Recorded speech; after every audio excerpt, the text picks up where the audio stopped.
Well, I'm done talking now. Oh, good, because we were live right as you said that. Welcome, everyone, to the MMA Vivisection, and we are here to break down UFC 209. I'm your host, Zane Simon, with my co-host, Connor Rebush, and this card kicks ass, I gotta say. Yeah, it grows on you. It's got a lot of stuff that catches your eye right away, but pretty much the entire lineup grows on you more and more the more you look at the fighters. So I imagine we'll both be frothing at the mouth and very excited by the end of this episode. Yeah, I think one of the things about that too that really made it stand out to me in terms of that was I saw a thing the other day. I was browsing around on Twitter, as I am wont to do, and I saw a list of the favorites and underdogs, and Mirsad Bektic was the biggest favorite on the card. Mm-hmm. I don't know if he is at this point. I haven't checked the odds themselves. I think he is by I think he is by a pretty huge margin. Yeah, and I was like, that does not seem right at all. It doesn't. Like, I like Mirsad Bektic. This is my first reaction, but it's like, Elkins is a tough dude. He's won some big fights. And then I looked at the rest of this card, and there's not literally one other fight on this card where I'm like, nah, but this guy's clearly got a bigger edge, you know? There are no easy wins for anyone on this entire card. There really aren't.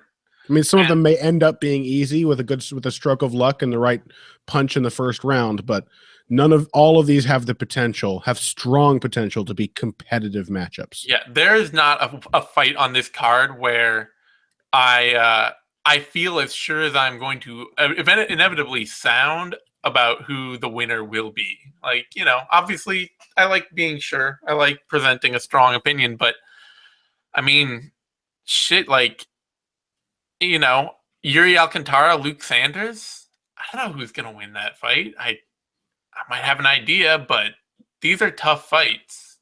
This will probably be the card where you make up that 2-point lead I've been maintaining, Zane, because I as a result of these odds, I ended up picking a lot of underdogs. Oh, we'll see. I may not. Yeah, I may agree with you more than I want to. So on that note, we're going to dive straight into the prelims and a bantamweight bout between Albert Morales and Andre Soukhamthath.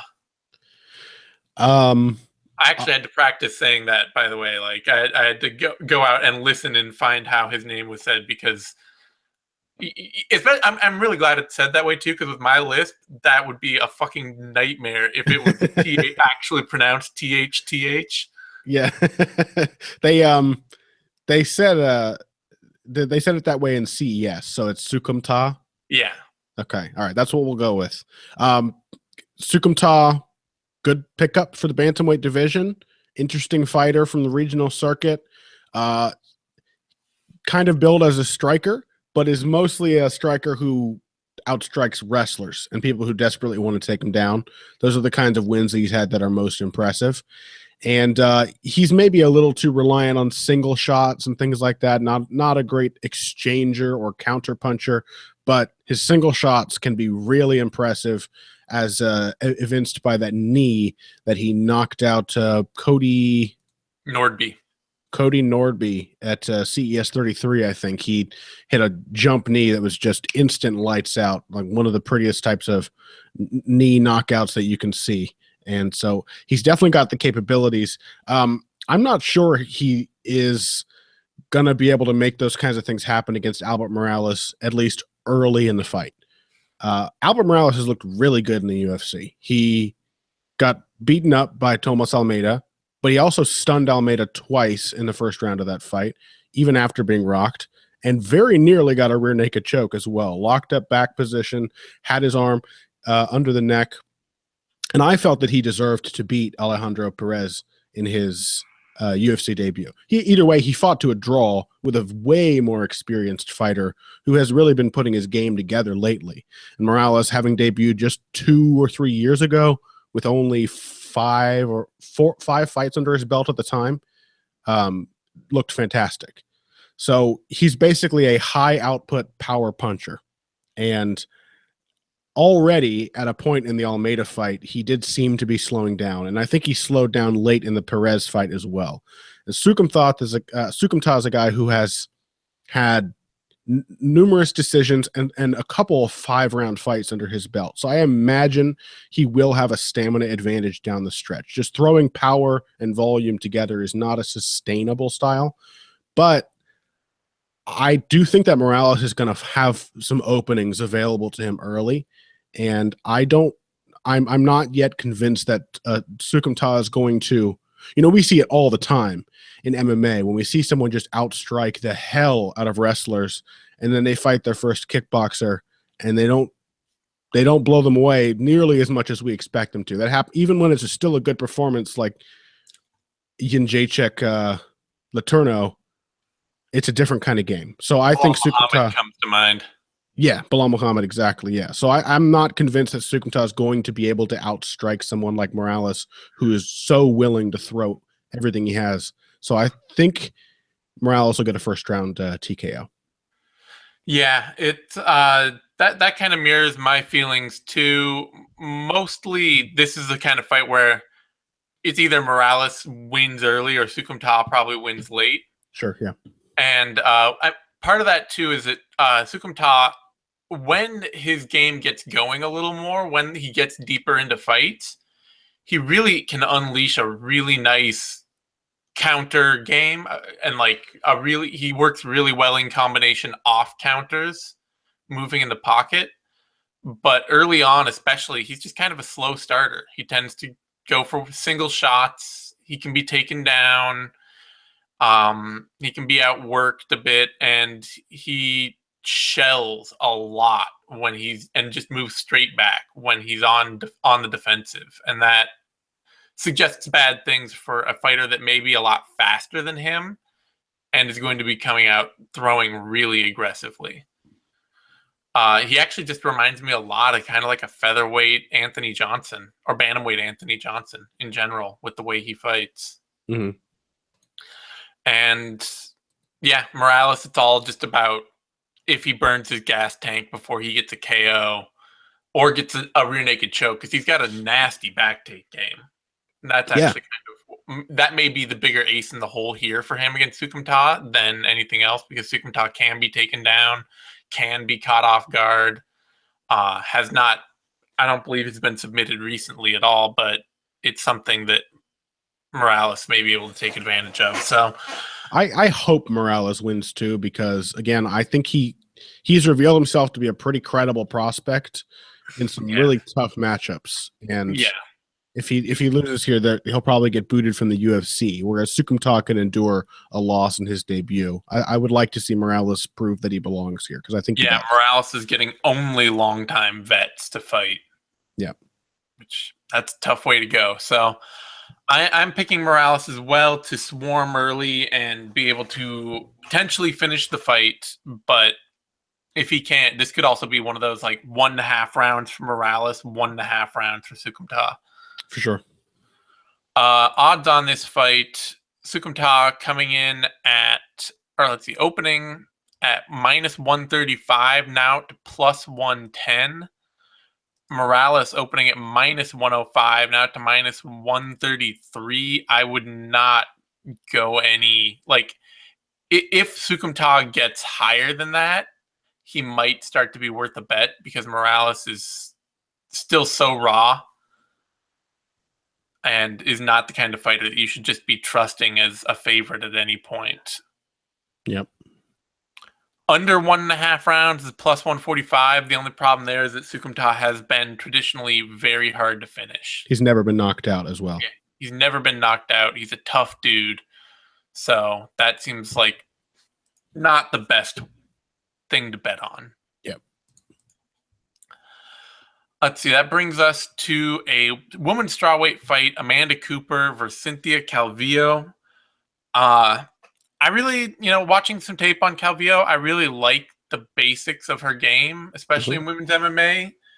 She's got a much, much more technical wrestling game than you see out of a lot of fighters, especially given her lack of MMA background and relatively short amount of experience. Like, she doesn't have a background as a wrestler or as a grappler or as a boxer or any of that. And she's 29 and she just started a couple years ago, and she already looks like a natural. Yeah. My only hesitation picking her in this fight is that she's learned the fundamentals of footwork and head movement as a striker, but she doesn't actually seem to know how to strike. Like, she knows how to mime striking, but when it actually comes to sitting down and throwing punches in front of an opponent, she tends to just get hit and then have to go for takedowns. So Cooper is a much, much more natural striker. But given that Cooper is not a knockout artist, and that Cooper is really overeager on the ground and willing to give up positions, I'm going to go with Calvillo. But if she can't get takedowns early in rounds, then she could get pieced up a bit. So I'm picking Calvillo here, though. Okay. I wouldn't even necessarily say that overall Cooper is a more natural striker. At least she's not really a better boxer mechanically than Calvillo. She's got some really nice kicks, but the thing is that she throws more and is more comfortable using what she has. You know, she's also, I mean, she just throws things where she's at least willing to make it connect. Calvillo feints a lot and short arms almost everything. Yeah, Calvillo did have some really nice stinging jabs in her last fight. But every time she would try to follow that jab with something, her feet would get all out of position and she would kind of be ducking her head out of the way before she connected. And yeah, so she's not quite there yet, but she does seem like a natural in a lot of respects. Yeah. And I think she's may very well ultimately end up making Paige Van Zandt kind of look like a burnout as far as team alpha male fighters go in the women's divisions, because I think Calvillo, already has a more fundamentally sound game than Van Zandt ever has, where Van Zandt has always been a more athletic and aggressive fighter than she has been a technical one. So I have high hopes for Calvillo. I hope we can see some good things out of her. I think this is a good fight. Like, Cooper is a solid test, but Calvillo's 29. She probably needs to get in there sooner rather than later and prove that she belongs in the top 10. So perfect gateway fight for her as she continues to improve at a good clip. And I do think that the wrestling is going to be the deciding factor for her in this fight. Cooper's typically been fairly easy to take down. She is willing to wrestle, but she's fairly easy to take down. And more than that, she's always been way too willing to play guard, which is a problem we see a lot of in women's MMA across the board.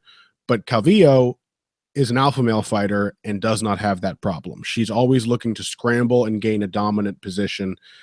And is really, that's really where she looks most natural, is scrambling on the ground. She's surprisingly difficult to take down and hold down or put into a bad position. She's just constantly moving and adjusting. So I think we may see Calvillo by unanimous decision by using a lot of ground control, actually, to neutralize Cooper's striking advantage. Actually, I might pick her by rear naked choke because she's got a nasty back take game and a really great control game from the back. She does, yeah. Cooper's not she's experienced on the ground, but she also has been submitted. She was she rear naked choked by Tatiana Suarez? She was darced by Tatiana Suarez and arm barred by Aspen Ladd. Well, she gets really over aggressive on the mat. Yeah, that's true. That could be some serious openings for Calvillo. And say what you will about Team Alpha Male, but they do not produce guys or gals who get easily submitted, and they always produce good scramblers. That is something that their camp consistently puts out. So I have faith in Calvillo on the ground, even if Cooper is an aggressive submission artist. Odds on Calvillo, she opened at minus 130. Went up to a underdog and then has dropped back down to minus 113. And Cooper opened at minus 110, dropped down to minus 143, is now minus 109. I think Calvillo's worth a bet at even odds. This is a good style matchup for her. And Cooper, even at her best, Cooper's not a finisher. So it would really, Cooper's probably going to give her 3 rounds to work and make, even if she wins, it's going to be a very close win. So, yeah, I'm not sure I'll bet on this one per se, just because it is probably not, because they're both under 5 fights. They've both had right. so little pro experience. Yeah, it's 2 blue belts, so anything can happen. But yeah, it's I do think that Calvillo deserves to be the favorite. I think she deserves to be a little clearer favorite, just given how the style matchup favors her. Yeah, fair enough. That brings us to a light heavyweight bout: Tyson Pedro versus Paul Craig. Another fighter who I have very high hopes for. Tyson Pedro, I'm hoping will turn into a serious light heavyweight contender, which we desperately need right now. Thankfully, we have Misha Cirkunov back, although I'm kind of feeling guilty now for being so thankful that he's back, because I get the feeling that he couldn't find a good offer anywhere, perhaps in part because the UFC kind of smeared his name and put it out there that this guy's really hard to work with, and that's why we couldn't get a deal done. And then they made him come crawling back. It kind of makes me feel shitty about him being back in the UFC. I have the feeling he didn't ever really want to go away, and they just used that to lower his price. That's true. He probably just wanted a raise. So it still sucks for him, but at least maybe ideally he's still where he wants to be. But Tyson Pedro is a similar sort of gifted fighter with the same kind of potential that Cirkunov has always displayed. He's crazy strong and a little more of the explosive type of athlete than Cirkunov, even, where he's got a little bit more pop in his takedowns. Cirkunov's kind of been a lock up and drag you down kind of dude. Pedro will just blast you off your feet, sometimes with strikes, sometimes with takedowns. Has really, really good control-oriented submission game on the ground, which allows him to use either ground and pound or submissions, often both in sort of old school jiu-jitsu, Rickson Gracie fashion, using one to set up the other. I do have questions about Pedro's chin. I think that it's worth considering that maybe he can't take a shot super well, but I'm not going to worry too much about it at the moment, because while he was rocked pretty badly in both of his last 2 fights, those were also 2 guys with high knockout records. And we know how hard Khalil Roundtree hits. Like, one shot from Khalil Roundtree is going to wobble the knees of pretty much any man if he hits you in the right spot. And Pedro certainly recovered very, very well from that shot and just instantly dragged Roundtree to the ground and destroyed him. So I think Paul Craig is a very interesting test for a guy like Pedro, because he's willing to fight off of his back. I mean, he pulled guard against Frank Waston, which is there anything that seems more rare and outdated in modern MMA than guard pulling? You almost never see it anymore at the elite level. Very, very rarely. But it has worked for him throughout his career, because he is an aggressive submission artist. He's quite technical on the ground. And like a lot of guys with that sort of aggressive submission game, he's also a pretty solid striker. He's not super powerful, so that bodes well for Pedro's chin, but on the offense, at the very least, he can put together some nice combinations. Stinging jab, good straight punches, knows how to throw together his uppercuts, work himself into the clinch where he lands some good knees after throwing his hands. Everything looks fairly good. Defensively, it leaves a lot to be desired, both as far as striking and wrestling are concerned. Craig can be taken down pretty easily, and he can be hit in the chin pretty easily. So I think those are 2 things that bode well for Tyson Pedro. And I think the athletic advantage, as well as the skill on the ground, mean that Pedro is going to get a submission in the 2nd or 3rd round. Yeah, I don't know.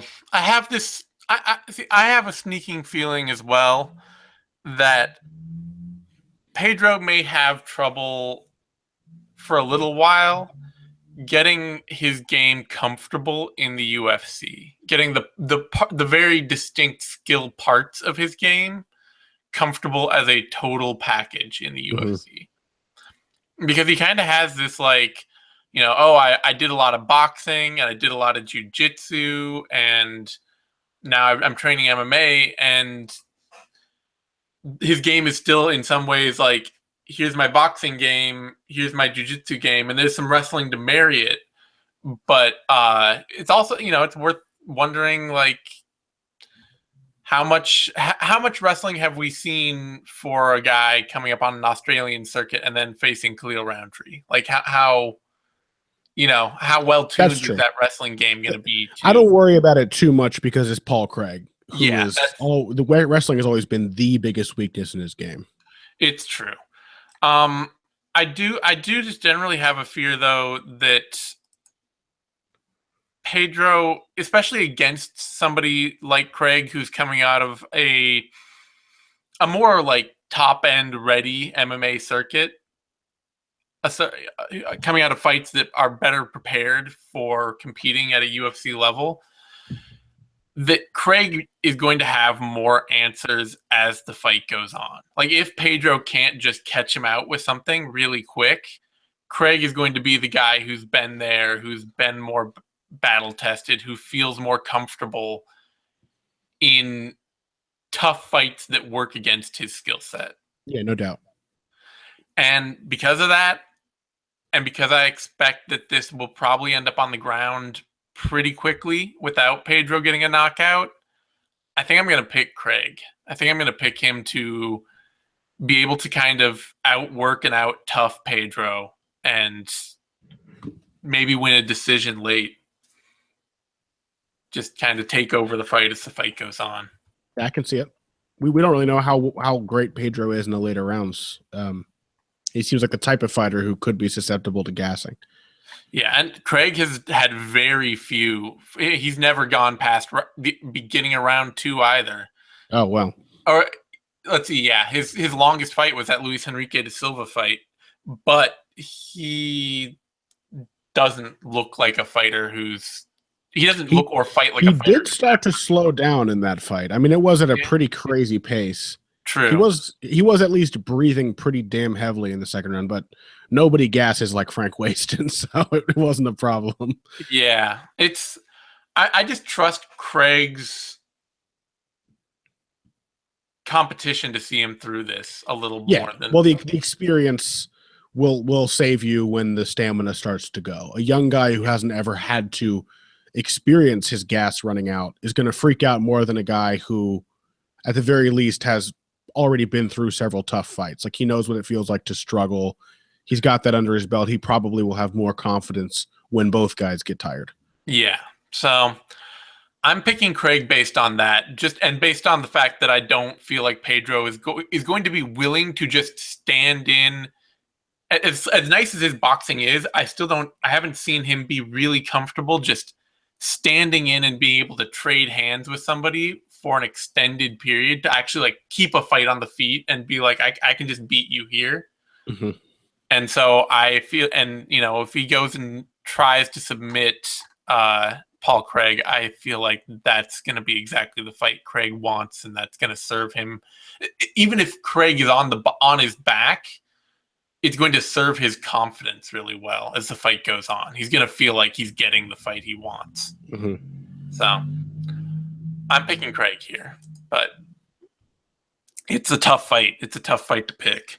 Odds on it, Pedro is opened at plus 130, quickly dropped, and now is at minus 122. Paul Craig opening at minus 170, now up to plus 100. I think if Craig keeps climbing, he's worth an underdog bet because if for no other reason, even if you're really confident in Pedro, this is just a really tough fight to pick. Over 1.5 rounds, I also think, I don't know, like that's a tough one because both these guys are both have a lot of early finishes. Both are undefeated and both have a lot of early finishes. Which could mean either they get an early finish or we end up with a terrible fight in which neither man can finish each other early and don't know what to do when that doesn't happen. Yeah, which is kind of why I feel like the over might be a safer bet. But guys who have this much aggression and who fight that hard early, maybe it's not. That, especially at light heavyweight, where dudes, above middleweight, when people tend to get injured, they tend to get finished. So, anyway, I think if Craig continues to climb as an underdog, he might be worth something. At this point, pick 'em odds. It's basically pick 'em odds, and that's probably where it should be. Yeah. That brings us to the FS1 card, and our first FS1 prelim: Mark Godbeer versus Daniel Spitz. This fight is a test of Mark Godbeer's ability to be an actual UFC heavyweight. Yeah. That is pretty much all it is. And there's a reason to have some questions about that, because Mark Godbeer has been knocked out twice and club and subbed most recently by Justin Ledet. So there's a very real feeling like every time he actually faces difficult higher level competition, he's getting finished. And he has every advantage over Daniel Spitz. He is faster. He is a much, much better striker. Daniel Spitz doesn't appear to wrestle at all or grapple, so that has no real bearing. Godbeer is a better clinch fighter. But if Spitz can knock him out, then it doesn't really matter. Because Spitz at least has a basic fundamental understanding of how he should strike, of how to be an effective striker as somebody who's 6'7". Well, you know what Jimmy's from, right? Yeah, I know he's from Sick Jitsu, which means that these fundamentals he has learned that I like will probably be the exact same striking he has 5 years from now. But also means he's invulnerable to body shots, so that's good. Yeah, like at the moment, I'm like, oh my God, he threw a body jab. I can't believe he's a heavyweight throwing a body jab. That makes me excited. That makes me feel like, he's a heavyweight who fights long rather than tall. A tall heavyweight who fights long. Yep. Who keeps his chin low, who doesn't just stand there like he's waiting to be plucked off a tree. Mm-hmm. But with Sick Jitsu behind him, that could just mean that these bare fundamentals that we see, these natural fundamentals that we see, could just be exactly what he has 5 years from now. Like, that's basically what happened to Sam Cecilia, where it's like, oh yeah, this guy's got some great natural fundamentals of striking that really look great. And then, you're watching him just be completely stunned into inactivity by some rookie kid fresh off the Canadian circuit. And yeah, so I am picking Mark Godbeer here, but I am doing so with the deep reservation that he very well may get knocked out just because he may not be tough enough to be a UFC heavyweight. Yeah, durability is a big problem for Godbeer. So too is the fact that he's kind of an older class of British kickboxer who can't really grapple that well, or wrestle. The fact that Justin Ledet was the dude to submit him in the UFC, not knocking Justin Ledet, but there's Justin a reason. Ledet after that was like, oh my God, I subbed somebody. Can you believe it? Like the guy with the professional boxing background who spent 15 minutes in his last fight using his hands to outbox someone without even a sight of a takedown, easily took Godbeer down with like a sloppy takedown attempt against the fence, and then just effortlessly out-scrambled him on the mat. Yeah. And while Spitz is not an amazing wrestler, he has some okay clinch entries, and I don't really trust Godbeer's takedown defense. And I have never even seen Spitz look for a takedown. I think I've seen a couple takedowns from him in fights. Have you? I couldn't find everything I saw. At least the recent stuff I saw, he was just purely kickboxing, which is why I'm picking him here. Yeah, that may be the case. I mean, the Jiu-Jitsu guys all do have good jiu-jitsu. Yeah, even Sam Cecilia is a better grappler than it seems like he should be. So that, of course, is, having people like Michael Chiesa, Juliana Pena coming from the gym. They've got some good rep there. So I do think if this does go to the ground, then Spitz is probably going to have a decided advantage. Yeah. And Godbeer is a much better striker in a way. He's You know, he's pretty rote. It's kind of like He's 1 very 2 rote. 1 2 1 2 low kick. It's kind of the same thing over and over. And he's kind of a plotter, and I worry that he won't be able to track Spitz down, even if Spitz is not really that perfect of a striker. He does move a lot laterally and pot shots rather than exchanging. So I don't know. I just have a feeling here that Godbeer's not right for the UFC. You know, it could just be a "what have you done for me lately" kind of thing, and I have recency bias because I just saw him lose, but I have a feeling that Spitz is going to submit him. Yeah, my reluctance comes from Spitz being 6'7". I think partially that just means that that's partially why he doesn't wrestle. Is it's really, really difficult to get down on takedowns when you're that tall. And yeah, he could body lock from clinch, but I haven't seen any signs of him trying to. All of his takedown attempts that I've seen are like Greco-Roman double legs, where it's like running in and grabbing you by the waist rather than the thighs. Yeah, and so I'm concerned about that.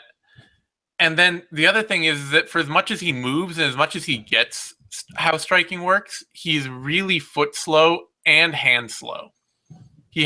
Spitz has no hand speed. And that at heavyweight, like most good heavyweights tend to actually have really good hand speed to back it up. And I realize that Godbeer isn't a great heavyweight, but he does actually have good hand speed and foot speed. He's he is a plotter, but he can like get in and out of range well and cover distance well. And Spitz is just slow. So yeah. I'm allowing myself to go with the hunch pick on this one in part because it is easily the least interesting fight on the card. So it's probably not worth too much more of our time. I mean, it's not even a terrible fight. It's just pretty much everything else is way more interesting. Yep. So Godbeer opened at -150, has more or less stayed there. Spitz at plus 110, now plus 121. I would not do anything with this fight or touch it. It's heavyweight. It's accurately set for odds, and it should just be left alone. What's the over-under? What's the total? Over-under is -145 for under a round and a half, plus 140 for over a round and a half, which doesn't offer much value because Godbeer tends to go out early if he loses, and we have no idea whether Spitz seems tough. So if Godbeer is winning, he's probably not going to win early. And if Spitz wins, it could easily come from a very early KO. Both are early finishers, but the style matchup maybe doesn't favor an early finish here. Yeah. Or like like I say, I think if Spitz wins, he could easily knock Godbeer out really early. So you can't be like, oh, he's not gonna, I'll bet the over. And if Godbeer is winning, it could really easily be that it's a round decision of him controlling a tougher, bigger dude. Yeah. That brings us to a bantamweight fight: Iuri Alcantara versus Luke Sanders. I love this fight, and I really love what's going on with Iuri Alcantara right now, because I think Iuri Alcantara has reached the stage in his career where he's actually going to be a consistently good fighter. I may be too hopeful, but it's been a pretty dramatic shift for me, what we've seen from Alcantara in his last 3 or 4 fights compared to the way that he always has fought in the past. Alcantara's always been the dynamic finisher with no apparent sense of how exactly he wants to get it done or where he should be allowing the fight to take place, which is not a good sign for a guy who has suspect wrestling and very long arms, that he appeared to show no real initiative to keep the distance or to stand back up when taken down. And we've seen that from him in his last few fights. Jimmy Rivera got him down. Alcantara kept getting back up. He did not allow himself to be even engaged in a single takedown attempt by Brad Pickett, and just destroyed him on the feet before savaging him on the ground, and was a really consummate performance. Granted, over a very old and shop-worn veteran, but still a really, really solid performance. No one else has beaten Pickett that soundly. You know what I mean? Like, just completely outclassed him. So I have high hopes that Iuri Alcantara, even as he passes his 36th birthday, is maybe now becoming the best version of himself, where he is going to be this wily veteran who just does not engage where the fight doesn't suit him and still has huge potential to finish and hurt anybody or submit anybody at any given moment. And that makes him a great test for Luke Sanders, because Luke Sanders is 31 or something like that. Was he? Yeah, he's 31. So he's not super experienced, but he's at the point where he needs to get in there. You know, he needs to get into the top 10 now or never. And also this is a great fight. He gets to fight somebody more experienced who's been in the division for a long time, and he gets to try to capitalize on the back of that win over Maximo Blanco, which, while impressive, was also a win over Maximo Blanco. So it's hard to really know how much to read into it. Sanders is a more reliable type of fighter than Iuri Alcantara, I would say. He's basically a wrestle boxer. Not a ton of variety to his game, but very stable, good power, strong in the clinch, and seems to have some good scrambling and submission skills on the ground as well. So everything is pretty like old school wrestle boxer. The variety, obviously, the advantage of variety belongs to Alcantara. As long as this fight is taking place at a fairly long range, Luke Sanders is pretty much just a right hook and a left straight. He doesn't have much else in his arsenal, whereas Alcantara, a whole host of dangerous kicks, stabbing front kicks, hard round kicks to the body and legs, good straight punches, fucking spinning elbows, flying knees. You know, everything can come out of Iuri Alcantara's arsenal at any time, and he's super dangerous with these things. Now, if Sanders closes down and gets Alcantara into the clinch, that's where he'll have his advantage. I think he probably will be able to drag Alcantara to the ground. But my hope is that Alcantara will maybe indulge in 60 seconds of guard play before getting back to his feet, which is the new pattern we've seen from him in his most recent fights. And as long as he does not allow Sanders to control him on the ground, I like Alcantara to get a second or third round TKO.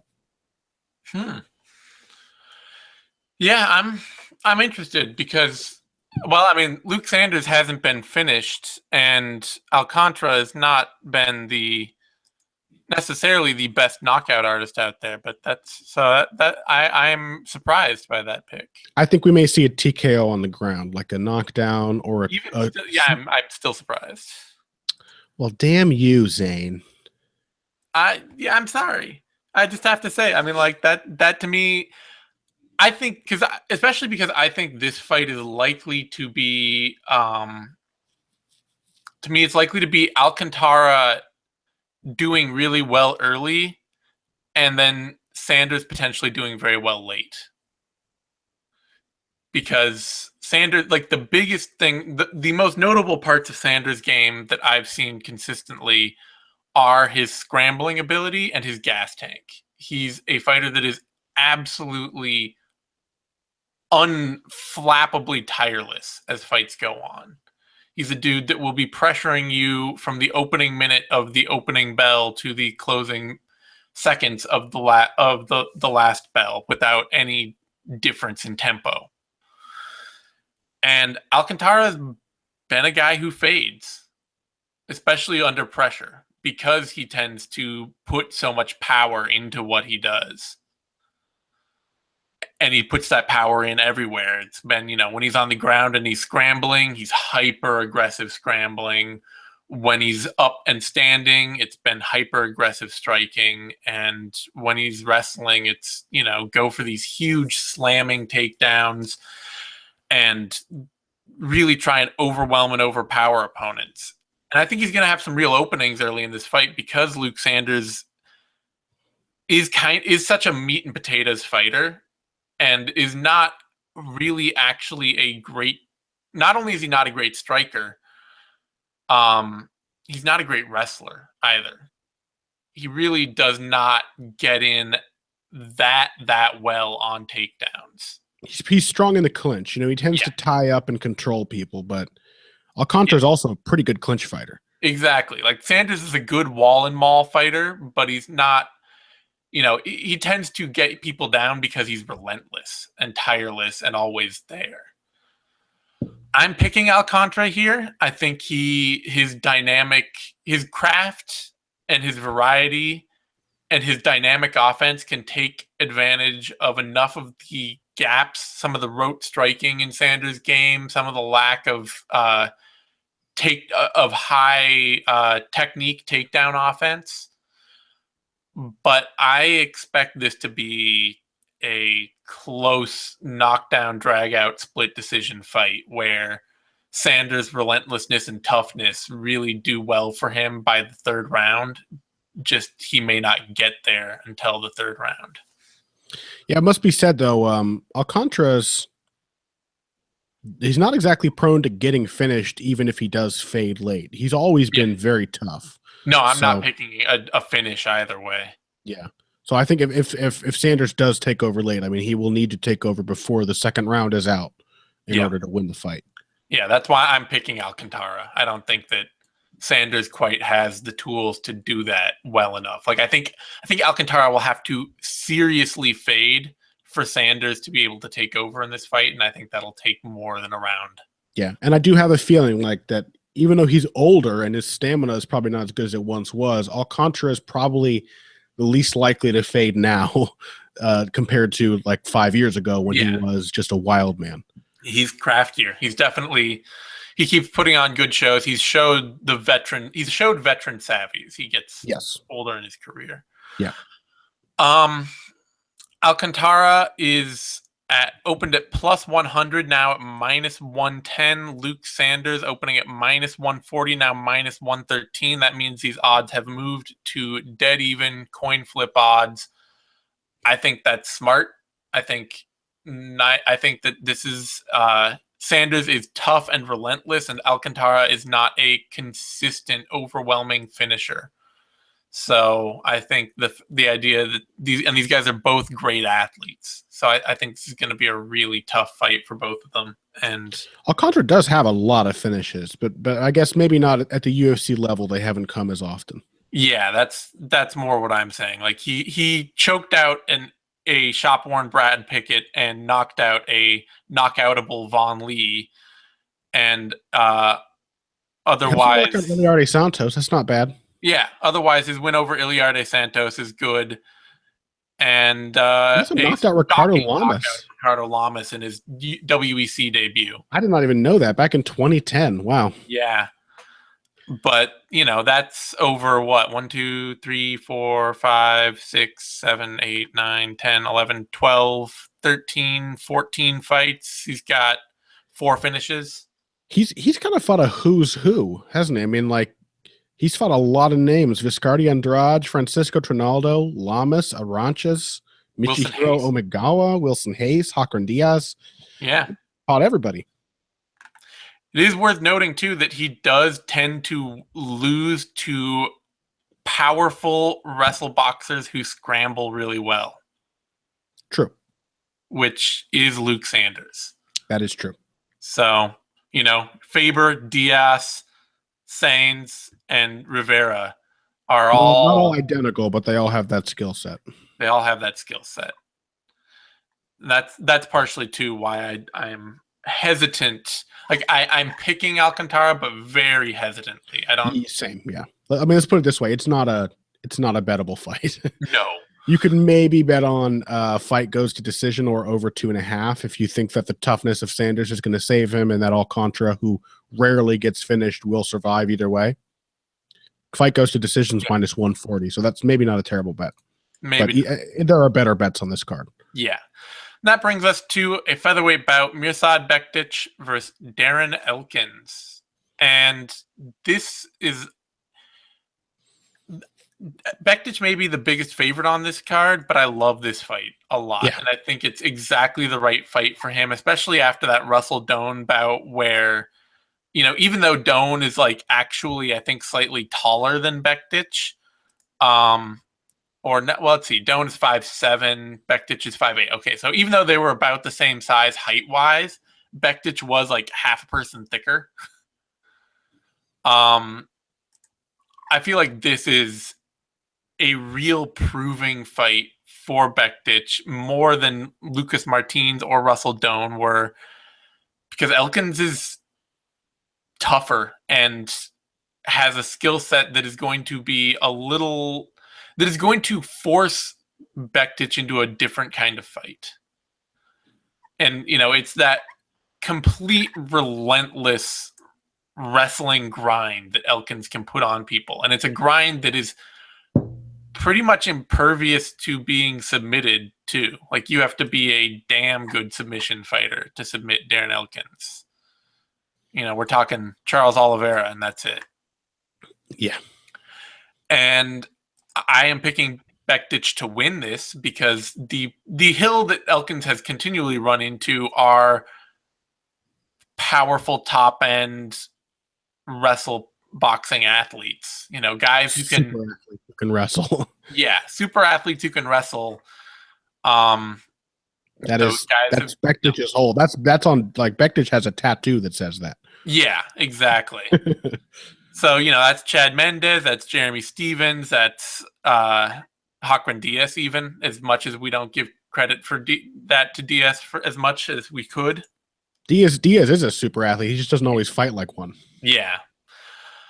And Bektic is what I saw from Bektic out of that Doan fight was really impressive. It gives me a lot of confidence that he's developing the combination striking to keep Elkins' sloppy face-forward brawling from overwhelming him, because that's kind of the trick of Elkins too, is that you look at him on tape and you're like, oh, well, look at how he leads with his face and both hands at the same time. And then you see him in the cage against guys and you realize that it's just, if you can't knock him out, it's this ridiculous, or handle that pressure, it's this ridiculous onslaught that you have to scramble away from him. The moment you do, if he can cling to a leg or a finger, he's going to try and drag you into the ugliest, scramblingest, grindiest fight you've ever been in your life. Bektic can avoid that, but I'm happy to watch him try. Like, I'm happy to see how he does it. Yeah, Elkins' striking is one of my favorite parts of his game because it is just ridiculous. It's a perfect example. It is a perfect example of doing the right things with the wrong moves. Like, none of the techniques are there, but he throws heat, and he actually kind of moves his head, not well, but a lot. He leads with his face, but then he's doing a lot of these awkward rolls under punches. He's kind of trickily hard to track down when he's coming forward with his hands. It's like he's not a good striker and never will be. So he has found a way to turn into the skid. He's like, well, I'm just gonna be the best bad striker I can be. He's Dan Kelly at featherweight. Yeah. Yeah, it's kind of that. Yeah, maybe not even that good. But he's a lot more fluid and quick. He's less foot slow than Dan Kelly. That's true. I think he's maybe less of a natural striker. Like, Kelly at 39 picks up striking pretty well, probably because of his judo background. But Elkins also has much stronger other aspects of his game. Kelly's good in the clinch and everything, but Elkins is a dogged wrestler, not a super consistent takedown artist because he's not a great athlete. He's not very powerful, but he shoots a lot. I think he shoots, I have the number here. Hold on. I guess I don't have the number. Something like 10 takedowns per 15-minute fight, something like that. And finishes like 30%.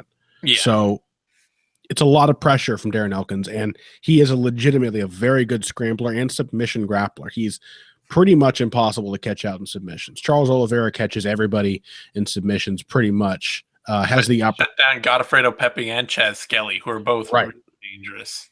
Yeah, absolutely. Both guys who are very good with both their sweeps and their submissions. The Skelly one is even more impressive to me. Pepe is more venomous with his guard, but Skelly has such a varied submission game, using it to scramble, using it to gain top position, everything, and Elkins just stifled it. So grappling with Darren Elkins is hard. It takes a seriously good grappler to be able to stop his game.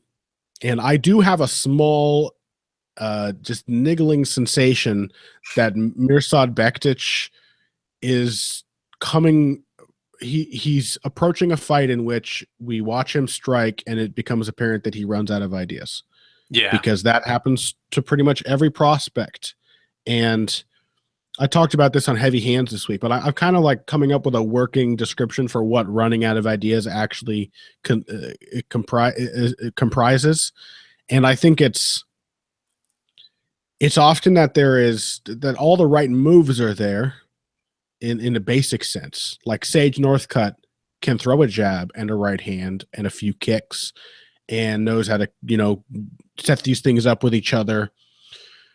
But once the opponent gets a read on them and starts to react correctly, he doesn't have the subtle variation in those techniques to make them continually effective. And it breaks fighters. It's like Curtis Stevens is a boxer who this happens to all the time. Very powerful, very athletic, good technique. But when he fought, I was going to say Francis Ngannou, Endam and Jikam, Hassan Endam, he fought Hassan Endam and Jikam, and his corner was like, jab, jab, use the jab. And he kept trying, but it wasn't landing. And so use the jab doesn't necessarily mean land the jab, but that was his conception of it. And his corner didn't know how to tell him differently. And so he lost all confidence in his ability to strike with Ndam, even though he was by far the more powerful striker, because the jab wasn't landing and Ndam had figured it out. And that may very well happen to Mirsad Bektic, where he looks amazing with his striking, like remarkably good for a guy at this stage in his career. But then a fight comes along where somebody keeps getting to him when he throws the right hand, and suddenly he doesn't really feel so good about throwing the right hand anymore. So we've never even seen him tested in that way in a fight, really. So I will say I really liked what the step forward I saw out of him in the Russell Doan fight in his combination striking. It looked like a fighter who had been progressing with his ability, with his understanding of how his striking should work, from the dude early on who would really just sit back and wait for an opportunity to plunk people with a huge shot. Yeah, he was showing signs of that in the Lucas Martins fight as well. Kind of playing with range, dipping in and out, and countering with combinations. Yeah, he's got all the makings of a great, perfectly well-rounded fighter. Nobody will stop me from being super excited about Mirsad Bektic every time he fights. And I'm super encouraged that he's fighting now just a few months after his last bout, because he had a very long layoff, so he seems to have recovered fully. But anyway, yeah, Darren Elkins, solid test, perfect fight for Bektic. This is basically his gateway to the top 10. So I think Bektic will win, but I'm glad that they're giving him Elkins, who will make him work, and will possibly make him have to adjust a few times, because Elkins is going to keep coming no matter what. Yeah. Bektic opened at -350, is now to -674. Elkins at +250 and opened at +250, now to +474. Did Elkins get like polio over the course of this camp or something? Because it's not a fight I can really envision Elkins winning, but even so, plus, I mean, Bektic is -800 on 2 lines. I mean, Mirsad Bektic, it's worth noting, Mirsad Bektic's best win is probably Lucas Martins. In fact, it is. Like maybe Paul Redmond, but even Redmond doesn't have the same record that Martins has. Maybe Chaz Skelly, but they're all like, that's the thing is Chaz Skelly. Okay, I forgot he beat Chaz Skelly. But But I mean, that's not the best win on Darren Elkins' record, and Darren Elkins beat Chaz Skelly, who owned Chaz Skelly. Not to use MMA math, but Darren Elkins deserves a little more respect from the bettors and odds makers. Yeah, Elkins beat Hatsu Hioki. He beat Diego Brandao. And Michihiro Omagawa and Dwayne Ludwig, although that was by ankle injury. Yeah, and Pat Curran, like way back in the day. Yeah, and all his recent wins are pretty solid. Like Robert White for Chaz Skelly, Godfredo Pepe. Those are all good wins. Yeah. So he's on a roll right now. So I don't think Darren Elkins deserves to be counted out. And again, he brings the kind of pressure and pace and determination that can get to a young fighter like Bektic, who yes, he showed some toughness in the Chaz Skelly fight, but he's never really had someone who can try for 3 rounds straight to just overwhelm him. So Yeah. he's going to have to work. Yeah. I think the odds actually opened right and have quickly skewed into crazy town. And not saying, Elkins, they opened right. So it's not like Elkins is worth a bet. He was, he opened at plus 250. That was right. Yeah. At plus 474, it's just like, I'm not saying bet on him, but that's kind of absurd. I definitely wouldn't bet on him. It does make me a little sad that Bektic has been rendered unbettable. There's no point in betting on a guy at minus 800. No. That brings us to a heavyweight bout. Marcin Tybura versus Luis Henrique. Let's see. You. This is you. This is me? Didn't I just talk about Mirsad Bektic? Oh, maybe I was second. Yeah, you were second. This is you. I can't keep these straight ever, man. I know. Luis Henrique, I believe, is how that's how John Anik pronounces it anyway. All right. I wasn't correcting you. I was just trying to remind myself. No. I'm happy. The Portuguese thing always fucks with me. Yeah. I am super happy now to realize that Luis Henrique is a pretty good heavyweight prospect who joins the likes of Curtis Blades in the exclusive category of men who are way better than they looked when they fought Francis Ngannou. Because after getting completely destroyed by Ngannou in his debut, it felt like a chancy thing to pick on Henrique against Dmitry Smolyakov, which I remember doing. Yeah. But now it's like you look at his last 2 fights, it's like he's always going to beat those 2 dudes. I mean, he's relentless. He's got a rapidly improving wrestling game. He's very physically powerful. He has a solid top position based jiu-jitsu game, and he seems to have really good stamina too for a heavyweight. I mean, he seems very capable of pushing a pace, and he's more willing to throw strikes now than ever. It's something he's clearly working on, because even though his technique is not perfect, he did criticize himself in his very affable post-fight interview with John Anik after the Christian Colombo win. He was like, I wanted to let my hands go more. So we'll probably see a lot more of that. And for being honest, Marcin Tybura has not always looked great against wrestlers. That has been something that's troubled him, where his lack, he's often struggled with guys who are willing to just rush in and hold him. But I think the main reason for that is not that Tybura is a bad wrestler per se, but that he's not comfortable in the pocket. That's always been his problem. And fortunately, we saw a big change in that in his last fight. Yeah. The Victor Pesta fight was not just Pesta being insanely willing to strike, which he was. I don't think he even went for a takedown. Maybe Pesta, one. His wrestling game and his striking game are so disconnected. I don't think he had an opportunity to go for a takedown. Yeah, that's true. He felt trapped in the striking and then got destroyed because he couldn't do anything there. But Tybura took it to him. I mean, he threw it a really good clip for a heavyweight. The mechanics were not perfect, like weird little shifts and leaning back with his hands down, things like that were still there. But he was letting his hands go, which has always been a big thing for him, where sometimes he just hasn't been pulling the trigger and has not been confident enough in the pocket, I think, and has not looked comfortable there. And he looked comfortable against Pesta. He looked very comfortable leading and setting up his strikes. So I love Luis Henrique. I'm happy to have been, I think, one of the few guys picking him after his loss to Ngannou, and I will continue riding with him as a heavyweight prospect, especially because he's younger than me. He's the youngest dude in the heavyweight division by far. He's 23. He's the youngest dude on this card. Yeah, and as a heavyweight, I think he's like 2 years younger than the next youngest guy in the division at 23 years old. So he has a lot of room to grow and a lot more potential than it may have seemed like in his first few fights. But I think this may be a little too much too soon. So I'm going to go with Marcin Tybura. And for consistency's sake, let me see. I'm going to say second round TKO.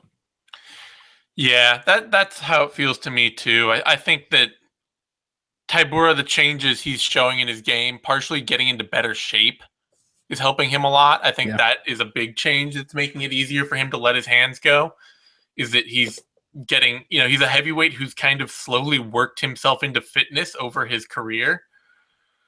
and finally being in better shape makes it a lot easier for him to play a higher output striking game. The Fabricio Verdum story. Yeah. Basically. Yeah, it's true. He had a new camp and a new coach, a new striking coach as well in that last fight. So he did make some changes. He recognized that something wasn't working with his Russian style. And it really seems to have clicked well for him. Yeah, in part 2, he's a fighter that the uncomfortable in the pocket may be a good way to put it, because he was actually a pretty good boxer inside in his M1 career. It's just that he would land a few good punches in there and then just kind of get shut down. Yeah. And he's not getting shut down anymore. And Henrique, he's much better than I would have thought. His wrestling game is translating better. He has the physicality and the stamina to play a big, tough, heavyweight game much better than I would have given him credit for. But I think he's still, the pieces are still just not gelled well enough. His wrestling game on its own isn't as dominant as it needs to be. A lot of what happened in the Smolyakov fight is that he's a much better conditioned fighter than Smolyakov. Smolyakov was doing really well in that fight early and then just totally gassed and fell apart. Yeah, I do think some of that too had to do with the fact that Smolyakov is a massive heavyweight. I mean, like upper body strength. They tied up in the clinch, and he had to expend all the effort he could just to hold him there and not let him go and let him strike. So I think that was a fight where stamina was more the factor we should look to for Henrique, rather than saying maybe he's, what I mean? Like most heavyweights are not as gigantic and strong in the first round as Smolyakov. No, I was saying Smolyakov has bad stamina, not Henrique. Right. So, and then Colombo is unfortunately, as much as I like the dude, this is kind of getting back to the Daniel Spitz thing. Colombo is just incredibly slow. Yeah, and just not very good for MMA. I mean, he's not very good, and I think he's some of those things where even if you work a lot on being technical, and I think Colombo does, like he trains he knows what's going on in the fight game and how he should be working. When you are that slow, it is impossible to be as technical as you want to be. Like he knows the moves, he just can't keep up with the tempo. Exactly. Like you throw a hook and your arm moves that so slowly that somebody can just duck in right under you and take you down. There's no amount of good wrestling defense that's going to help that. Like knowing how to defend well isn't going to help if you can't move your feet and hands fast enough. Unless you're Cathal Pendred, the greatest and slowest fighter of all time. That Cathal Pendred, he was so huge. He had such an intimidation factor about him. Like that's such a huge part of what. Even though he's such a teddy bear, like you just know Cathal Pendred's a gentle giant. Anyway, I miss him. I think that Tybura, the fitness, the shape he looks in, and the way his boxing is flowing and his footwork looks right now, I just think he's going to be too much for Henrique standing, and it's going to turn Henrique's wrestling into something that's less effective than it should be because of that. He does still tend to, again, come in kind of straight-legged, shifting stance. Yeah. I would not be surprised if Henrique manages to get some reactive takedowns early, and if that gives him some momentum. But yeah, it is a step up for Henrique.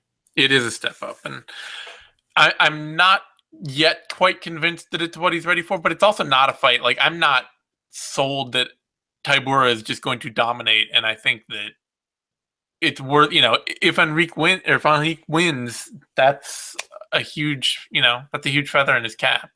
I mean, he lost to Timothy Johnson in the UFC and then beat Victor Peshta. And while Timothy Johnson would probably be a perfect fighter on like the Russian circuit or like M1 or KSW, he would be great over there as like their weird. They always have a weird obligatory fat American wrestler. You know what I mean? Like they always have like some slightly out of shape but very well conditioned big dude who just holds people against the ropes. Timothy Johnson would fit in over there, but he is also like a gatekeeper for a reason. Like losing to him is Marcin Tybura is not yet ready for a title run. And so yeah, there are still holes that I think he could exploit. There absolutely are. To that extent, Tybura opened at -140, dropped way out to -250 on some book, but has generally settled in around -153. And Henrique opened at +100 and is now at +129.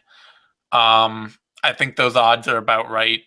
Tybura should not be a huge favorite. Losing to Timothy Johnson does suggest there may be a certain amount of lacking physicality about Tybura's game that against all these huge guys keeps, if he can't be a comfortable and fast-handed striker who moves well and then combines that with a really good back take grappling game, if the striking game isn't there, it may just dissolve his ability to be physical enough to work a grappling game against guys this big. Yeah. So, Tybura really has to come out and show that he can pot shot and Henrique, and that he's faster and that he's smoother standing. And if he can't, he could easily lose. That brings us to Alistair Overeem, Mark Hunt. Now, this is a fight that I'm happy they're doing it. I'm happy that this fight is happening for the second time, right? This is yeah, I think they're rebooking it after a couple attempts. This fight happened at Dream 5, where Hunt lost in a minute. This is during Hunt's "I lose all my fights by submission in one round" phase. He got like Americana'd from the guard. Right? It was like some really bizarre submission. Yeah, it was. This is the Hunt loses all his fights inside a round to anyone phase of his career. Yes, his Bob Sapian phase. Yeah. And but it's, these guys have taken, I don't even know if they've taken different paths since then. They've both had a lot of success since that fight. And I just want to say before we carry on, your statement about being finished really quickly is totally true. The longest of his pride losses was to Fedor Emelianenko. He went 8 minutes with Fedor and lost instantly to Alistair Overeem and Melvin Manhoff. Yep. And Gegard Mousasi. Yeah. How is this possible? He almost submitted Fedor too. He got him in a really tight Americana. Yeah, it was a phase where Hunt, to his own admission, was just like, well, I don't need to train for MMA. Like, it's just dudes fighting. I know how to fight people. Yeah. That was this phase in his career. Mark Hunt, man, what a character. Anyway, I just thought that I looked at that and my eyes popped out of my goddamn head, because how do you fight? I mean, it's a list of very good fighters. Yeah. So how is the greatest heavyweight of all time your best performance? So anyway, this is going to be a weird one, because Overeem has developed a new game. Yep. Lately. And it's a game based very much on not being there to be hit, on being in and out, on landing his big exciting strikes and getting out of the way. And it's a game that, at a lot of lower weight classes, the kind of game we have damned other fighters for at times, but at heavyweight really could not suit him better. Yeah, Alistair in particular, it's a perfect game for him. And the question, though, is Mark Hunt is, I don't know. He's still an incredibly hard fighter to finish, but not as hard a fighter to finish as he used to be. And Overeem is only harder to finish by virtue of his new get hit less often style. As far as durability, he's even easier to finish than before and was always very easy to put away. Yeah, like his fights against, especially like his fight against Roy Nelson. You know, Roy Nelson almost finished him up like once in every round, nearly knocked him out. And I kind of feel like if Hunt has those same options, Hunt is going to finish those, you know, he's going to get those finishes. So I don't know. Like I don't know that I trust Overeem to be able to take and hold Hunt down, because Hunt has always been very hard to hold down if you're not a great wrestler, or he has been very hard to hold down lately if you're not a great wrestler. And Overeem, you know, despite having some fun submissions as he bulked up over his career, he hasn't had a submission in 8 years. Yeah, that's since 2009. Yeah, over James Thompson. So I kind of feel like Hunt is just going to get one opportunity too many. And I am going to pick Mark Hunt here. I think that Overeem is going to look good. I think he's going to fight well for the majority of this fight. And I think he could absolutely land some kill shot that turns Hunt's lights out, because Hunt is not the same super durable fighter that he was. But I think Hunt can survive 2 or 3 of those before he gets knocked out. And I think if Hunt lands 1 or 2 on Overeem, Overeem will not survive. So I have to pick Hunt here. Just playing that heavyweight game of knockout chances. Yeah. The knockout game. Yeah. Everyone's favorite. and two old men may in fact be knocked out. So yeah. It's a classic knockout game.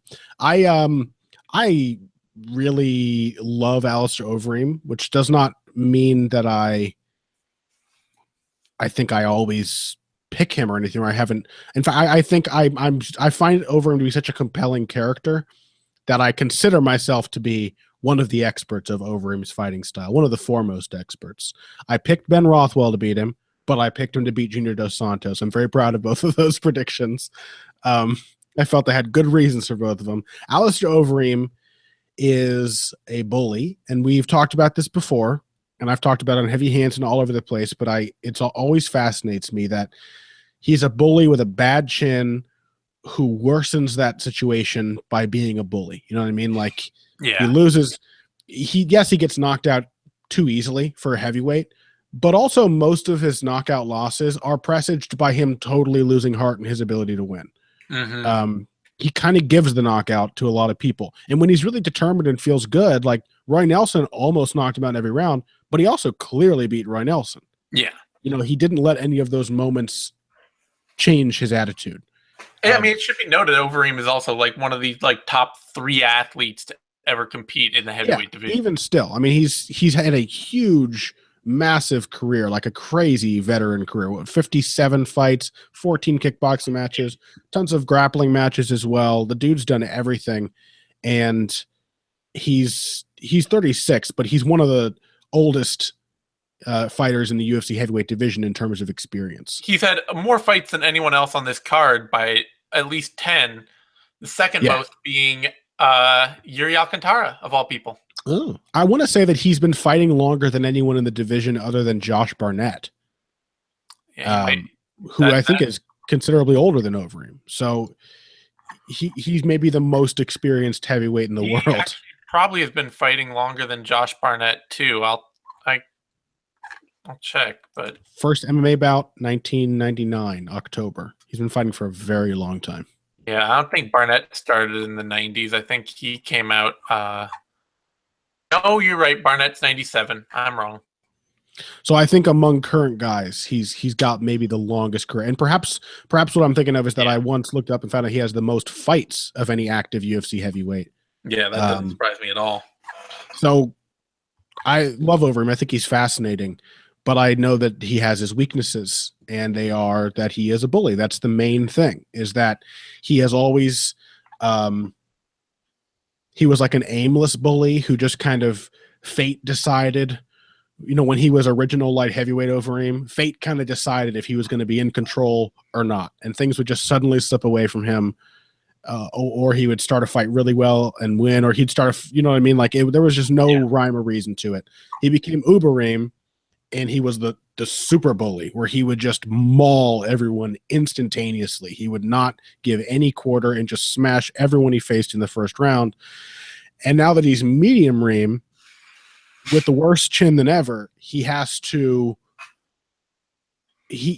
to come up with an adaptation to fix that. And that is the style that he's developed with Greg Jackson and Brandon Gibson, is a lot more movement. And rather than, I'll make the same comparison I've made before, but rather than being the bully that smashes you up against the locker, he's a bully that drives by in his friend's Jeep and knocks your mailbox off its post with a baseball bat. Like, he's a drive-by bully now. So he still gets to feel powerful and in control, but he doesn't have to expend all of his energy or put himself in dangerous exchanges to do it. He protects himself while still sort of like mocking you from a distance. The problem is that's a very strong Band-Aid, but it's still a Band-Aid. It's a cover-up and not a cure. And we saw that against Stipe Miocic. Like, if you have the right elements of pressure, if you can take the shots and keep coming, Overeem, the fragility of his ego is still there. And his body language in that Miocic fight, I mean, for considering how much success he had in that bout, he didn't look confident during any of it.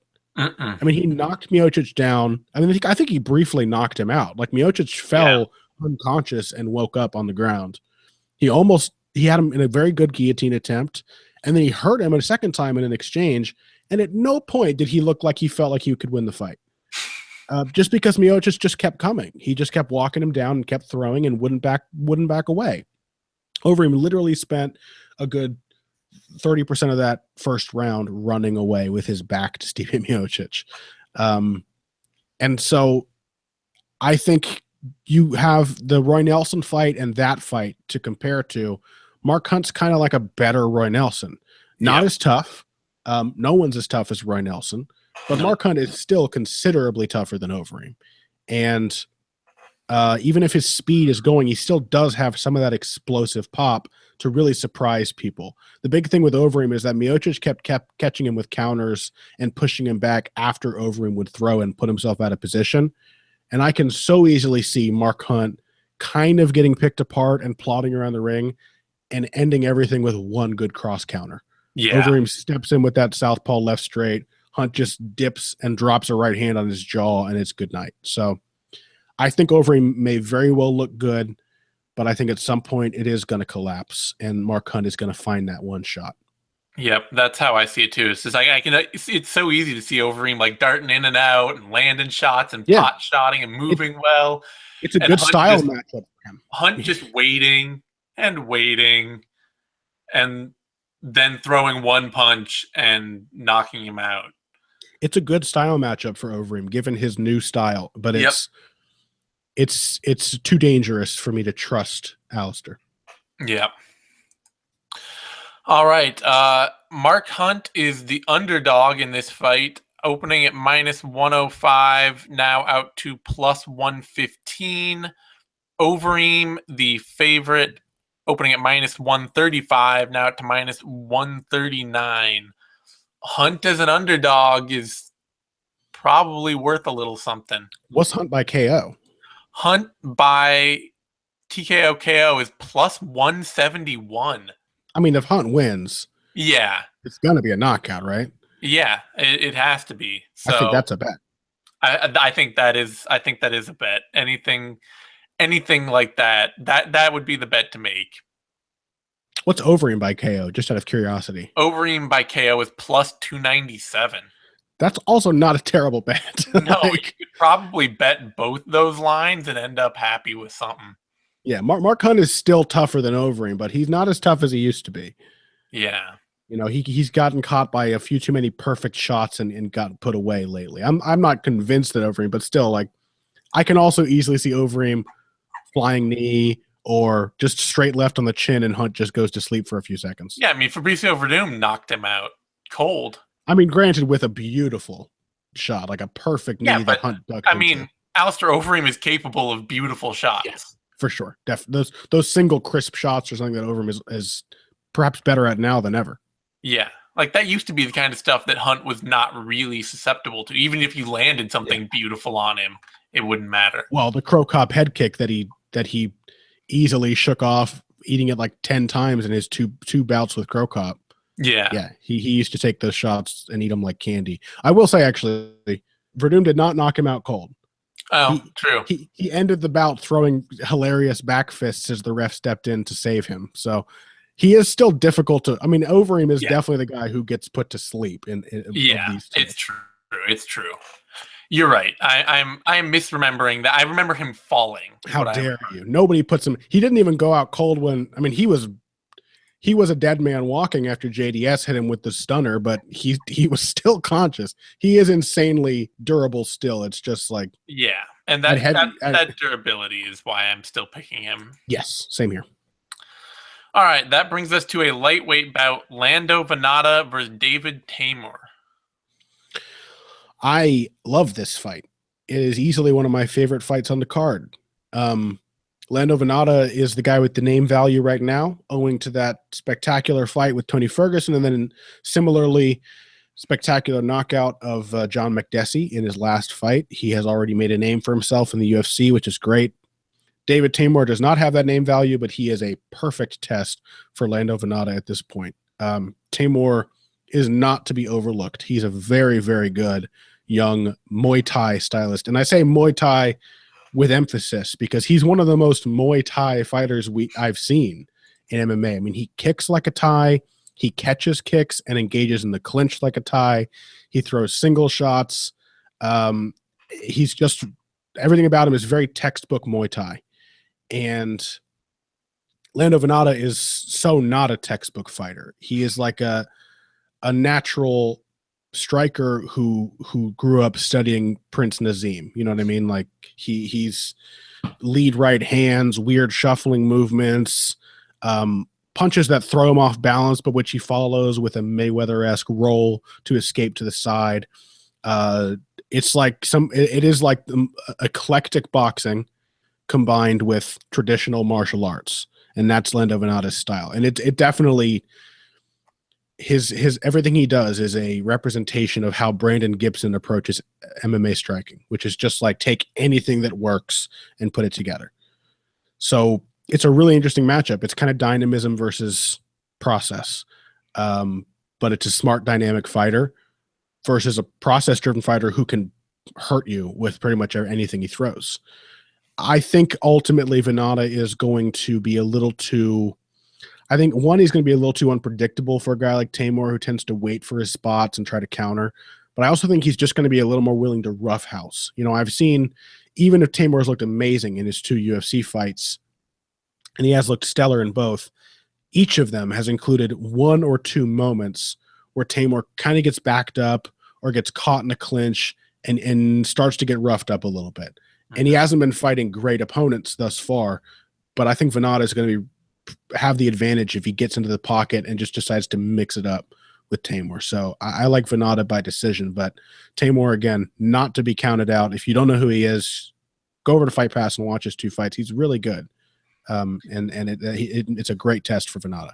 Yeah, I wholeheartedly agree. That's pretty much exactly what I was going to say about this fight. The other thing I think that makes me feel like I should pick Vannata here is that because Teymur has such a process-driven traditional Muay Thai style, it really gives Gibson and Vannata a lot to work on for planning. Yeah. It gives them something that's very structured that they can plan on how to fight. And these are people who do plan. There are a lot of fighters who don't, who are just like, no, I'm working on my thing. I do my thing. That's all that matters. But you hear them talk, you hear talking about that knockout kick that they landed on John Makdessi, and they set that up particularly just for fighting John Makdessi. Like, that was something that they were like, yeah, we were working on this in camp for this fight because we saw this opening. And I think that is, Teymur is going to give them those kind of opportunities. The only hesitation I have is that in that McDessie fight, Vannata did get tagged up a bit more than I remembered. He didn't really look that good until the kick. Yeah. I mean, he kept kind of trying the same lead right over and over. I forgot to mention too, Teymur may have an edge with those kind of tactics because Vannata really likes that lead right, and Teymur is a southpaw. Yeah. He spent his whole fighting career seeing people whose trainers are telling them, rely on the right hand, rely on the right hand. Like, southpaws are very good at picking off lead right hands as a rule. So Teymur has some advantages here. And, Vannata showed incredible body movement and, slipping defense against Tony Ferguson. But there was also a real feeling in that fight. Like, you watch it, and it's very much a fighter facing somebody at the last minute who they have no idea what they're expecting. Like, Ferguson's just like, okay, I'm just going to go out and hit this dude. Whatever. He's a fighter. I can hit a fighter. And Vannata had a look that was just not anything like Ferguson expected. And the adjustment was harsh. Most fighters, especially as Vannata's career goes on, are not going to end up in that situation. Yeah, definitely. Also, the fact that Vannata does have that nice head movement and everything. I really like seeing that being more prevalent in MMA. Boxing defense is like one of the biggest things that's been missing from this sport for ages. But he also had the sort of head movement of a young and inexperienced fighter where there were layers, but only 2 or 3 of them maybe. Yeah. And then at certain points, he'd kind of stop and stand up tall and watch his work. Be like, wow, I slipped 3 punches in a row. Oh, shit, and get clipped in the chin. So yeah, that was what I really saw in that his last fight against McDessie. Yeah. I mean, it'll get better. It'll get better with time, but Teymur is a sharpshooter, so there are openings there. Yeah, so I am trusting Gibson and their camp to put together the game plan to approach a very mechanics and traditional skill-built fighter and striker in Teymur, somebody that they can absolutely set up and track in for. But if they don't do a good job of that, if Vannata just kind of goes out and tries to be really cute about it, he could get knocked the fuck out because he hits shots and Teymur hits really hard. Yeah, like I said, we were talking about Teymur like he's a sharpshooter. He's a textbook fighter. He is a knockout artist too. Yeah. He's a very precise but still very, very powerful puncher and kicker. He doesn't have maybe quite the same pure shock power that somebody like Mike Perry does, but he's got a lot more technique. The precision helps deliver his power. It's always like right on the right spot, and he hits more than hard enough to put you away. Yeah, so it's a very dangerous fight for Vannata, and it should be a really fun scrap. Odds on that. That being said, Vannata is the favorite he's opened at -230, now out to -366. Teymur opening at +170, out now to +290. David Teymur by KO is +776.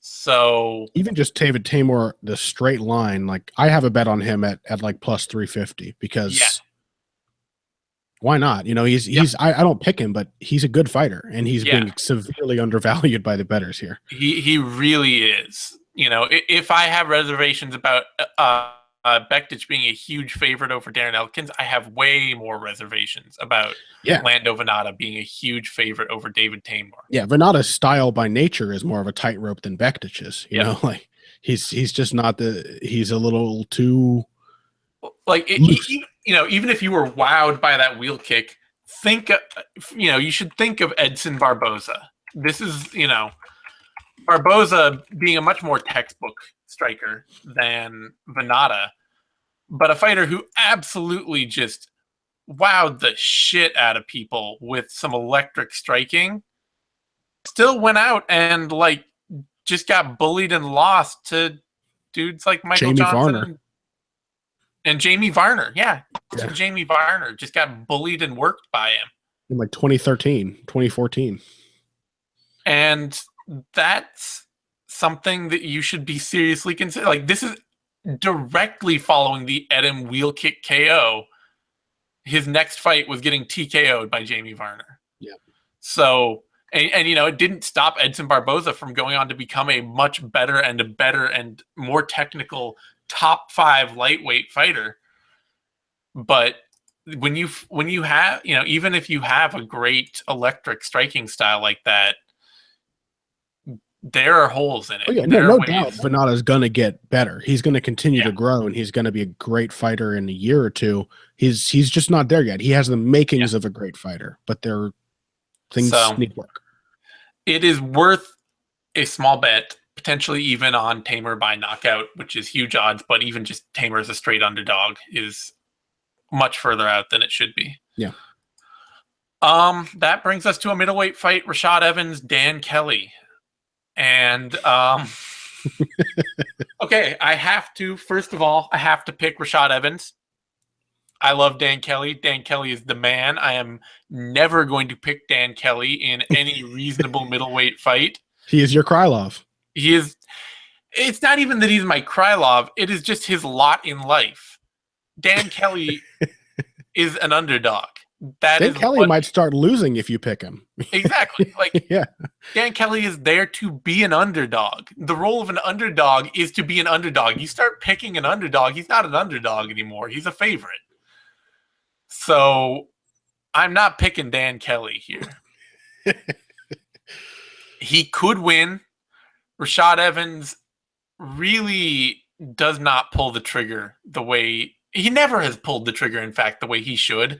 Yeah, but he pulls it a lot less now than he even used to. He pulls less now than he used to, and he's more fragile now, so that when he's not pulling it, he's in infinitely more danger than he used to be.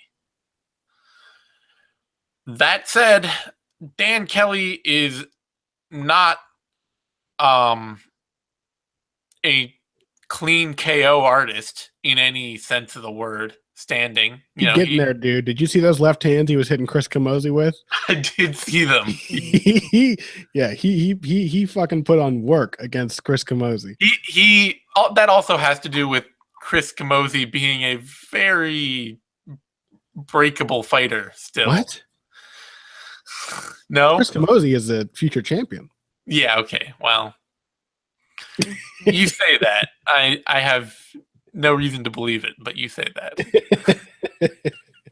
You don't get too far into this whole middleweight fantasy thing. It's cute and it's sweet, but it's like a Harry Potter fan where it's like, okay, yeah, the books are good, I get it, and you're out there like, when's my letter from Hogwarts coming? I ordered a 24-pack case of butterbeer. Yeah, that's right. That's me. That is you. Yeah. So the bigger thing that I see with this Rashad Evans fight is that I don't trust Dan Kelly just to be able to put Evans away standing. I don't think his striking is, he gets the natural sort of points of fighting and how to pressure and when he should be throwing and when, and how to keep on people. But it's not like he's got, his mechanics aren't there. His footwork is still all over the place. His accuracy is poor. He doesn't land cleanly enough or throw well enough to knock people out with any consistency that I would trust. And then I don't see him out wrestling Rashad. I think that the bursts that the great wrestling and judo bursts that Kelly has had really against Antonio Carlos Jr. A lot of that also has to do, it's guys who don't wrestle or guys who are really not prepared for tough fights. And Rashad is still not that dude. Like, he's not, I don't see Dan Kelly just going in and being like, I'm going to ragdoll him to the ground and beat him up. And out of that, I think that Evans, even sitting on his heels too much, is just going to get too much to work with from Kelly. So I'm picking Evans here. There is every potential that Kelly will clip Evans, wobble him, and then we will get the goof, and he won't finish him, but it'll be 10 more minutes of Evans being hurt and Kelly just trying to swarm him in every way possible. Yeah. But I'm not picking a Kelly win. That's all that I want, is for that to happen. Okay, so first of all, the butterbeer arrives tomorrow, and I'm picking Dan Kelly to beat Rashad Evans. I don't care if it casts some bad juju on his underdog magic. I agree. Dan Kelly is definitely made to be an underdog. That's what nobody thought Dan Kelly would do anything in the UFC. No, I mean I don't think people picked him to beat Patrick Walsh or Luke Zacharick necessarily. I don't think. Yeah, nobody thought he would do anything. He fought Sam Alvey. He got blasted into oblivion. You're like, okay. Basically, everyone picked against him in his next 3 fights, and they were all pretty good fighters, and he beat all of them. Yeah, he beat all of them soundly, I would say. I mean, he is. This is the thing. He is a top 20 middleweight. It's amazing. It is amazing. He's 39 years old, and hold on, let me quickly see what his He's been fighting in some form. He's doing combat sports for 32 years. He's been judo since he was 7, and kept doing it until 2012, when he fully transitioned to MMA. The dude has been beating up his body for his entire life, and looks like a stiff. Oh, he has the posture of Dan Henderson. He literally can't bend his spine even if he wants to. Yeah. Everything is just. Without the benefit of Dan Henderson's power, but something about it, man. Dan Kelly keeps winning fights, and I would easily pick the Rashad Evans of even 3 years ago to beat Dan Kelly. Yeah, because Dan Kelly's chin is right there for the taking. Yep, and Rashad, even a Rashad who doesn't throw that much anymore, has got some pop in that right hand. Has always been fairly accurate with it, and if he lets it go, Dan Kelly probably going down. Sam Alvey put him out. Rashad Evans can do it too. Yep. But I just don't have faith in Rashad anymore, man. Yeah. I love Rashad Evans. He's always been one of my favorite fighters, but he just doesn't. I mean, when's the last time Rashad Evans let his hands go in a fight? I don't know that Rashad Evans has ever actually let his hands go. I mean, the fact that he knocked out Tito Ortiz, that's actually the one fight, his win over Tito Ortiz. Yes. I can really remember Rashad Evans coming out and putting it on somebody, and I was like, who is this guy? Yeah. And I'm going to be honest, the Phil Davis fight is the last really inspiring performance he's had. Yeah.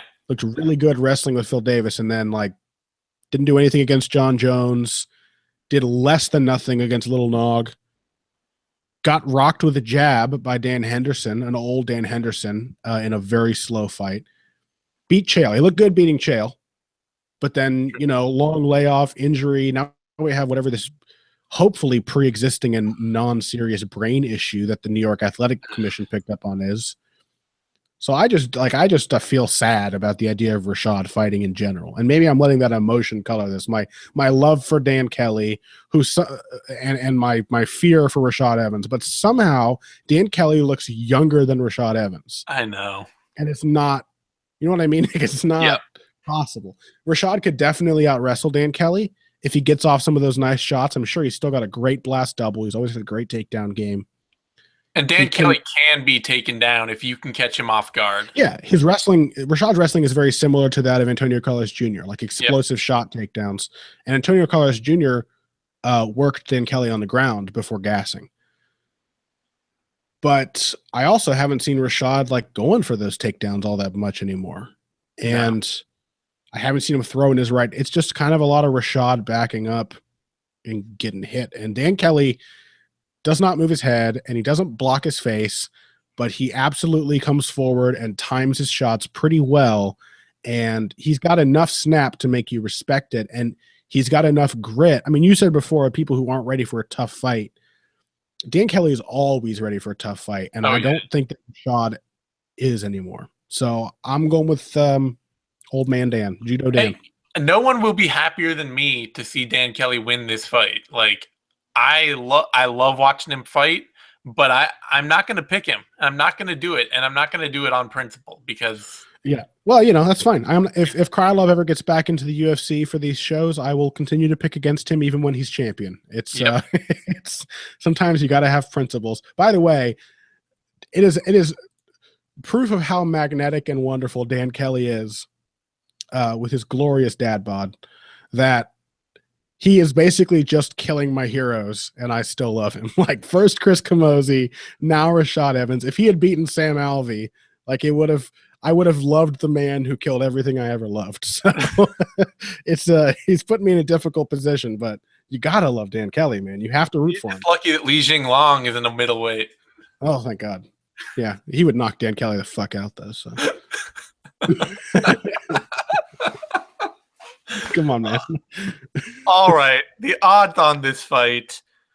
Dan Kelly opening at plus 160, now to plus 183. Y'all are smoking crack if you're letting Dan Kelly's line move to wider odds on Rashad Evans. I'm just saying. People still have tons of faith in Rashad, man. I can't tell you how much disagreement I got when I picked Ryan Bader over him.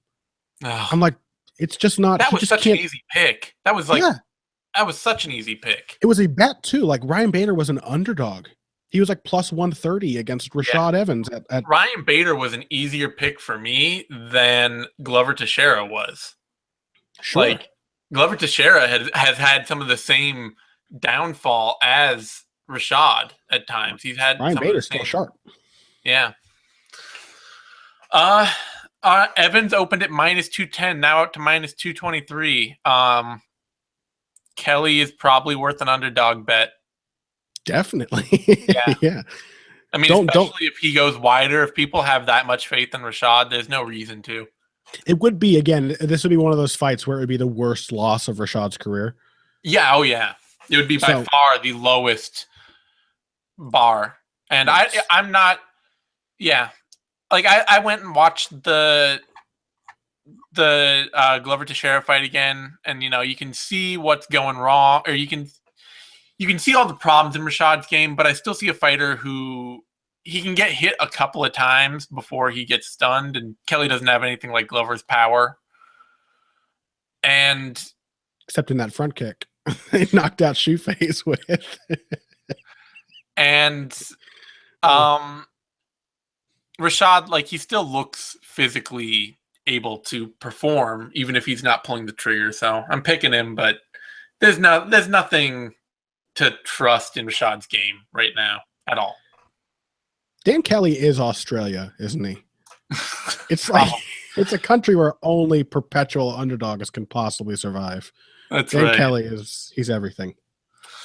Oh, sorry, we gotta move on. I'll talk about Dan Kelly all day. Yeah, okay. Let's get to the co-main event now. Khabib Nurmagomedov. People hate the way I go through that name for some reason. And versus Tony Ferguson. And is this you or me? I forgot. Oh, this is me, I guess. Yes. This is easily the best lightweight fight possible right now. And it's one of the best fights in MMA right now. It's two guys who have been on absolute tears in a division that has always been one of the sport's deepest and most stacked. And both of them undefeated in, I think, 9 fights for Ferguson, 7 or 8 for Nurmagomedov in the UFC. Of course, Nurmagomedov has never lost. Tony Ferguson's only lost once. No, Ferguson's got a couple of losses. He broke his arm once, and he lost to Jamie Toney by technical sub and Karan Darbedian way back in the day. Isn't it crazy to think that Tony Ferguson was once a guy who got submitted because he didn't know how to do jiu-jitsu? He was a wrestler. Yep. And now it's like the last thing you think about when you see him fight is his wrestling. It's his boxing and his submission game. It's such a multifaceted matchup that I almost have a feeling that thinking about this fight could be 10 times more fun than actually seeing it. Like the expectations, because there's so many different things that could happen. This probably isn't comforting people who use this show to make betting picks and whatnot, but I have no fucking idea what's going to happen in this fight. Like, yeah. Tony Ferguson could knock Khabib Nurmagomedov out in the first round. Really, really, really could. He definitely could. He could catch Khabib in a submission off a takedown attempt. He could get taken down instantly and get submitted or beaten up. He could get taken down and controlled for a long portion and then survive in the 4th and 5th rounds when Khabib starts to slow down. Like, anything could happen in this fight. All we know is that Ferguson has an advantage in the striking and Khabib has an advantage in the wrestling and grappling. That is all we know. And how that plays out is very difficult to say. It's basically just entertaining possibilities because Khabib always looks like a totally unflappable and unstoppable takedown artist. And once he's actually, I think Khabib is better now overall than he was before by a good margin, because the Khabib who's fighting now wouldn't have had to take Abel Trujillo down 21 times or, take him down 5 times. And then, as Coach Mike would insist, mat return him several other times. Not technically takedowns. They're mat returns. But he wouldn't have had to do that. Like, that number is really impressive. But Khabib only technically took Michael Johnson down twice, and he still spent 70% of that fight on top of Michael Johnson. Doesn't need to take you down again. His control is insane. And he is a rare fighter who can pin you flat and still be in such a stable position that he can smash you with serious power from top position. Usually there's a trade-off there where you're either a Cain Velasquez, where you let the guy move around underneath you and you hit him with hard shots, like you posture up, you let him scramble, and you kind of float and strike him. Or you're John Fitch. You trap the guy, you flatten him out, and you pepper him with meaningless punches to look like you're busy. And Khabib is a guy who will pin you flat, trap an arm behind your head, Brock Lesnar style, and just pummel you with the same hand over and over, and you can't do anything about it. Like, Michael Johnson had to eat the same punch 60 times in that fight, and he literally had no choice. Like, he couldn't have done anything differently. He couldn't block it. Yep. So it's a thing that we see now. Mirsad Bektic has a similar ability to lock you down and beat the tar out of you as he does it, but it's not common, and most fighters are not prepared for that.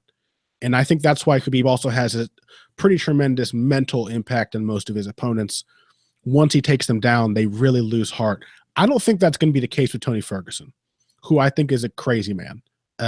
Tony Ferguson is like everything about the dude. He's like MMA's Hunter S. Thompson. You know what I mean? Like, he's very strange. He's got like this fucking insane. Yeah, like he's got some video of him wearing like ridiculous 80s sunglasses and kicking a hole in a heavy bag. And he's like swaggering around while he does it with like this weird receding hairline mohawk that he's got going on now. He's at a press conference and people are like, "Oh, what do you think about jiu-jitsu?" He's like, "Fuck jiu-jitsu. I know 10th Planet, bitches." Even though 10th Planet calls their system 10th Planet Jiu-Jitsu, it's still jiu-jitsu. He's just a weird dude. And he fights like a weird, insane guy. Like, he is not afraid of anything. He took so many serious shots from Edson Barboza in the first round of that fight. He took so much punishment from Lando Vannata. And he continually took clean shots from Rafael dos Anjos. And Josh Thompson. Yeah. He's a ton of punishment from Josh Thompson. Khabib is a guy who gets in a little bit of trouble early and then owns the fight. And Tony is always in a scrap, but he somehow still comes away with giving you the impression that he dominates because he just seems unflappable. He just doesn't, he might adapt, but he doesn't change his mind about how much he wants to kill you. You know, like he's just finding new ways to do it. So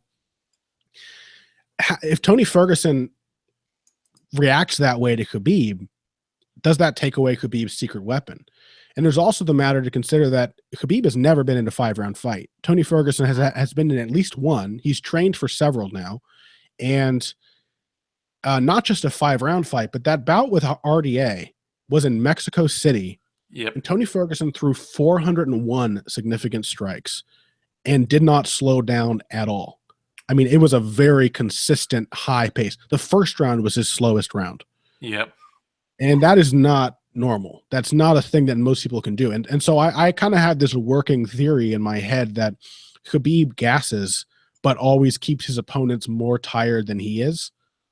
And if that doesn't happen, I don't know how effective he can be in the later rounds. We haven't seen it yet.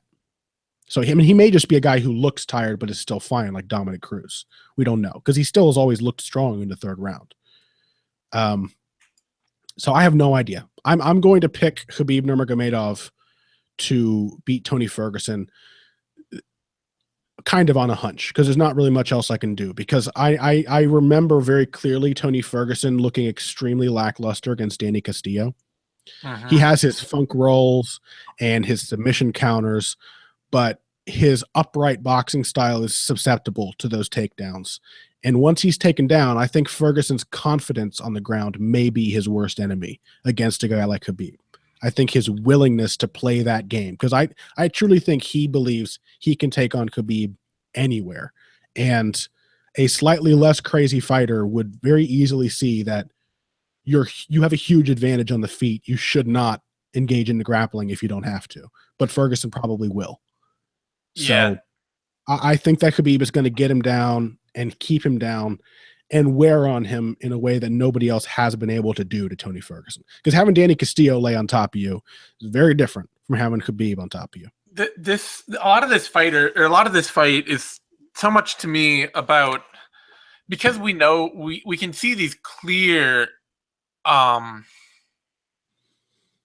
skill. I think more than anything, there are clear skill gaps in Khabib's game that we've seen lately. Things that have really opened up since he got injured and came back.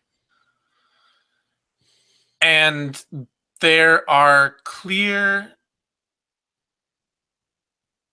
that Ferguson by the same hand has, like, his confidence seems like such a marvelous double-edged sword. Yeah. Because Khabib is always vulnerable a little bit early. Tony Ferguson is perpetually vulnerable. Yeah. He's not afraid to engage anywhere. Khabib's, like, his striking in that Michael Johnson fight and in that Darrell Horcher fight, it really makes me strongly feel that he could get knocked out, and he will at some point. As it may not happen, if his dad's saying that he wants his son to retire in the next year and a half. So if Khabib does that, Khabib is a good, obedient son, but I honestly do not see that happening. Yeah, I think he loves it too much. I think he really likes fighting. If he did that, I could, maybe he never loses. Yeah, but if he doesn't, when his insane athleticism starts to slow, because it is insane in a way that people don't understand because of the way he fights, they don't necessarily see how ridiculously fast and dynamic and powerful he is. Yeah. When that starts to slow, he will get knocked out. And he will get knocked out cold. Because what you saw in that Michael Johnson fight is unsustainable as a way of taking shots. I mean, it wasn't a disaster. He took like 3 hard shots early. He got wobbled badly early in that fight. I think it's a little overstated. He definitely got caught clean by a good puncher who throws a lot of volume. And I like the way he carries his hand. He just kind of uses his hand to, like, block the side of his head. Yeah. He has like a one-size-fits-all response to every threat. He, like, leans back and just covers the right side of his head. Yeah, it's not great. It must be said, though, that Khabib is not actually a bad striker. It's just that really good strikers have the edge over him. He actually started lighting Michael Johnson up in the second and third rounds because of the threat of his takedowns. It's just like guys like Wilson Hayes and Frankie Edgar, like, they need those takedowns to make the striking effective. And Khabib is particularly vulnerable without his takedowns. Khabib is a very good MMA fighter, and he is a very functional MMA striker, but at an elite level, he's not a good striker. There's no question that Tony Ferguson has a massive advantage on the feet. Yeah, there really isn't at all. And that Ferguson is probably not going to get scared off of throwing. That, that's the other thing. Like, if Michael Johnson decided in later rounds, I don't want to throw, I don't want to take these chances, I don't want to get taken down, I don't think Tony Ferguson is going to have that fear put in him. Yeah. Is that a good thing or a bad thing? Yeah. Because it might mean he gets taken down really easily over and over again. Yeah, and that's where, that's why I say it's a battle of Khabib's gap versus Ferguson's confidence. Because I really do think that Ferguson, that confidence he has, it does put him in a lot of trouble in a lot of fights. It's part of why, like I said, with the Vannata fight, he had a fighter who looked totally unlike anything he was prepared for, and he was just like, okay, I can go out and knock this dude out, no problem. And he got pieced up for a solid round. And even Josh Thompson had a lot of success against him. And as you say, Edson Barboza too. He went after, I mean, it's rational, kind of. He does seem to have a certain idea of, I'm going to go after like a maniac, the guys who are probably least prepared for that. The guy who's here on 2 days notice, the guy who has a bad chin and shaky confidence, but still, like, he put himself in harm's way dozens of times early in that Edson Barboza fight. He lost the first round and just toughed it out. And the thing with the RDA fight, honestly, like, RDA was able to land shots on him. It's not like he wasn't there to be hit. It was just that he wasn't fazed by it, and RDA seemed to really lose heart in keeping pace with Ferguson because of it. I think Dos Anjos is also his success is uniquely tied to his ability to pressure. Exactly. He's not consistently backing you up. He's not as effective. And Nurmagomedov, I mean, the thing, he's also, very uniquely tied to being able to pressure. But that pressure is not the same pressure. Like, there's a point in that RDA fight where RDA went in for a takedown on Ferguson, just about got his hands clasped, and Ferguson was able to plant and sort of push away. And RDA just, like, backed off and reset on the outside and was like, oh, well, I guess that's not working, Yeah, that's not going to happen with Khabib. Could Khabib's confidence be a problem? Because there was a moment in that Michael Johnson fight where people are always shouting about how Michael Johnson shouldn't have gone for a guillotine. Michael Johnson used the guillotine to dissuade Khabib's takedown, and Khabib just fell into it. He's like, this dude's not going to submit me. He just let himself fall into guard. Yeah. So you don't want to do that against Tony Ferguson. The guy's got a front headlock game from hell. Yeah, that's the weird, that's the secondary weird conundrum here, is that Khabib does believe he is unsubmittable. Yeah. He firmly believes this. It is very obvious from the way he fights and from, I think, the way he, it's not like Khabib has less insane confidence than Tony Ferguson. Right. He just doesn't fight. He just doesn't channel it in the same ways in the cage. This is just more process-driven confidence. Yeah, it's a more process-driven confidence, whereas Ferguson's just like, whatever, I'm going to win anyway. I don't really need to think about being, what I'm doing right here or there or whatever. Yeah. Khabib, so, I'm picking Khabib here, and I think I'm picking him because I think Ferguson, like, looking at that RDA fight and looking at the other fights that Ferguson has had, so much of what, the best performance of his career came from convincing somebody to lay off him, basically. Convincing somebody that they couldn't hurt him. And convincing somebody that they couldn't pressure him.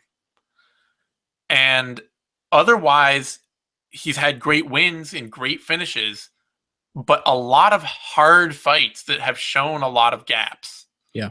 And Khabib is not going to be scared away from pressuring him. No, like you said, his confidence is targeted. Khabib has the confidence of like a Russian general, like a great tactical battlefield leader. Tony Ferguson is the confidence of a guy on Thompson. Yeah, a guy on bath salts. Like that's Yeah. the confidence Tony Ferguson brings to the octagon.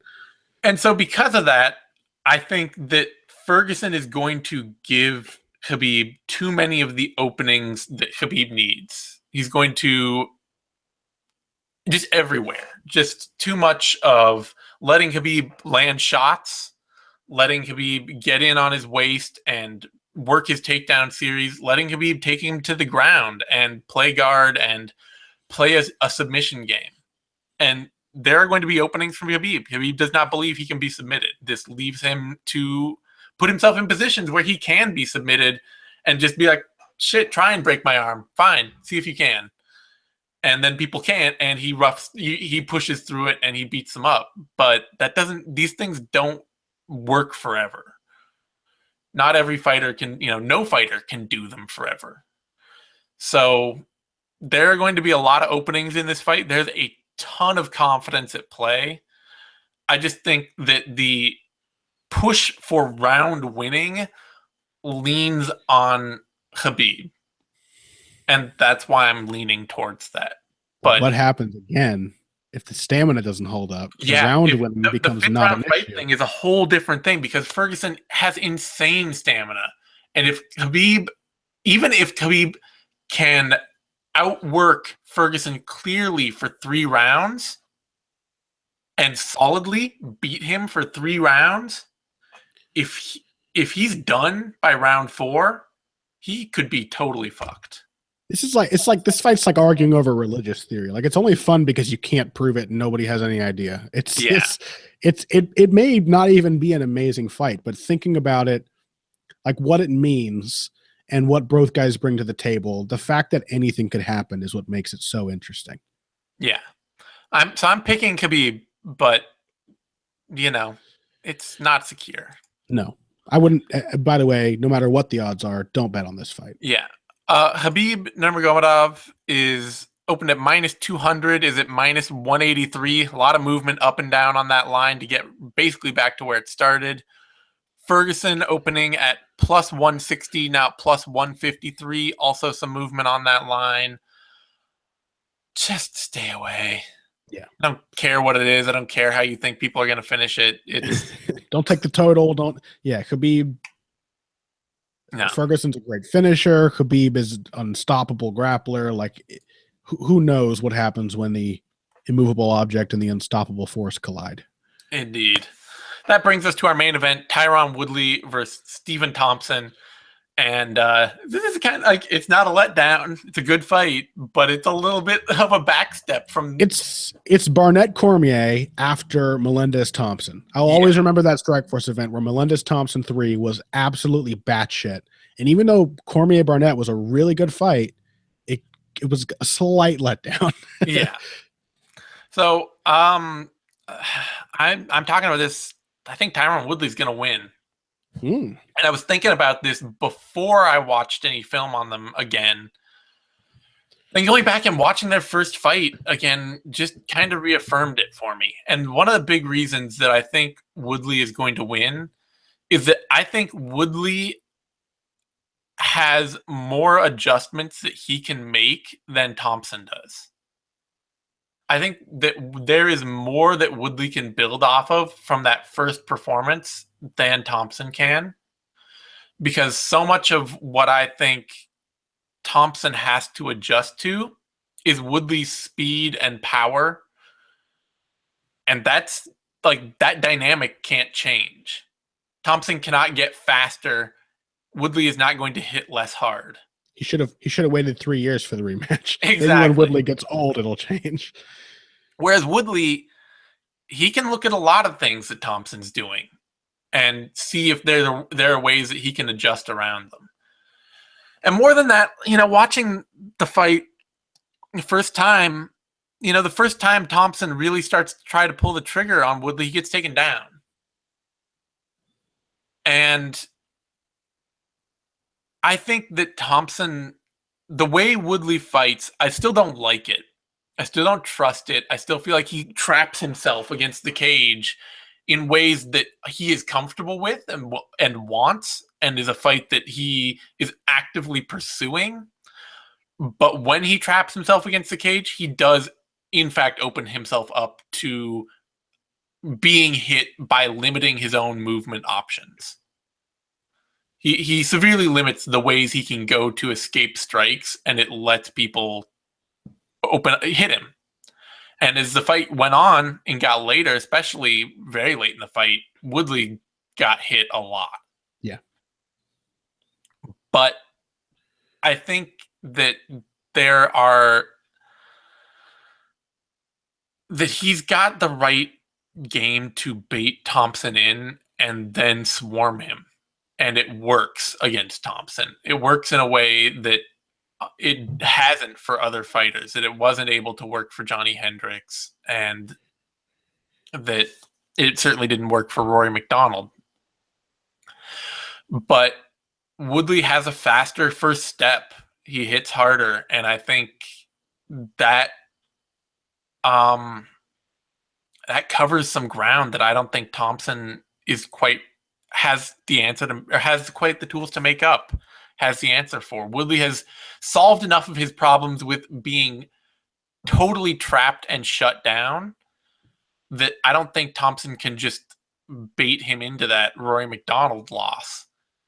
And without that, I don't think that Thompson is going to stay safe enough to win. Yeah, there are some key tactical differences between Stephen Thompson and a guy like Rory McDonald that I do think make it a little more difficult for him to put that volume on against the fence. He doesn't have Rory McDonald's jab, not even close to it. Yeah. He's more reliant on his kicking game, and while he is a good boxer, he's not as textbook there as Rory is. So he's more vulnerable. Like Stephen Thompson really wants to step in and land that right hand. And that's what Tyron Woodley wants to do too. And it means a lot more when Tyron Woodley lands than when Stephen Thompson lands. And all Tyron wants is for Stephen Thompson to overcommit to that right hand so he can hit him with his own. Like it's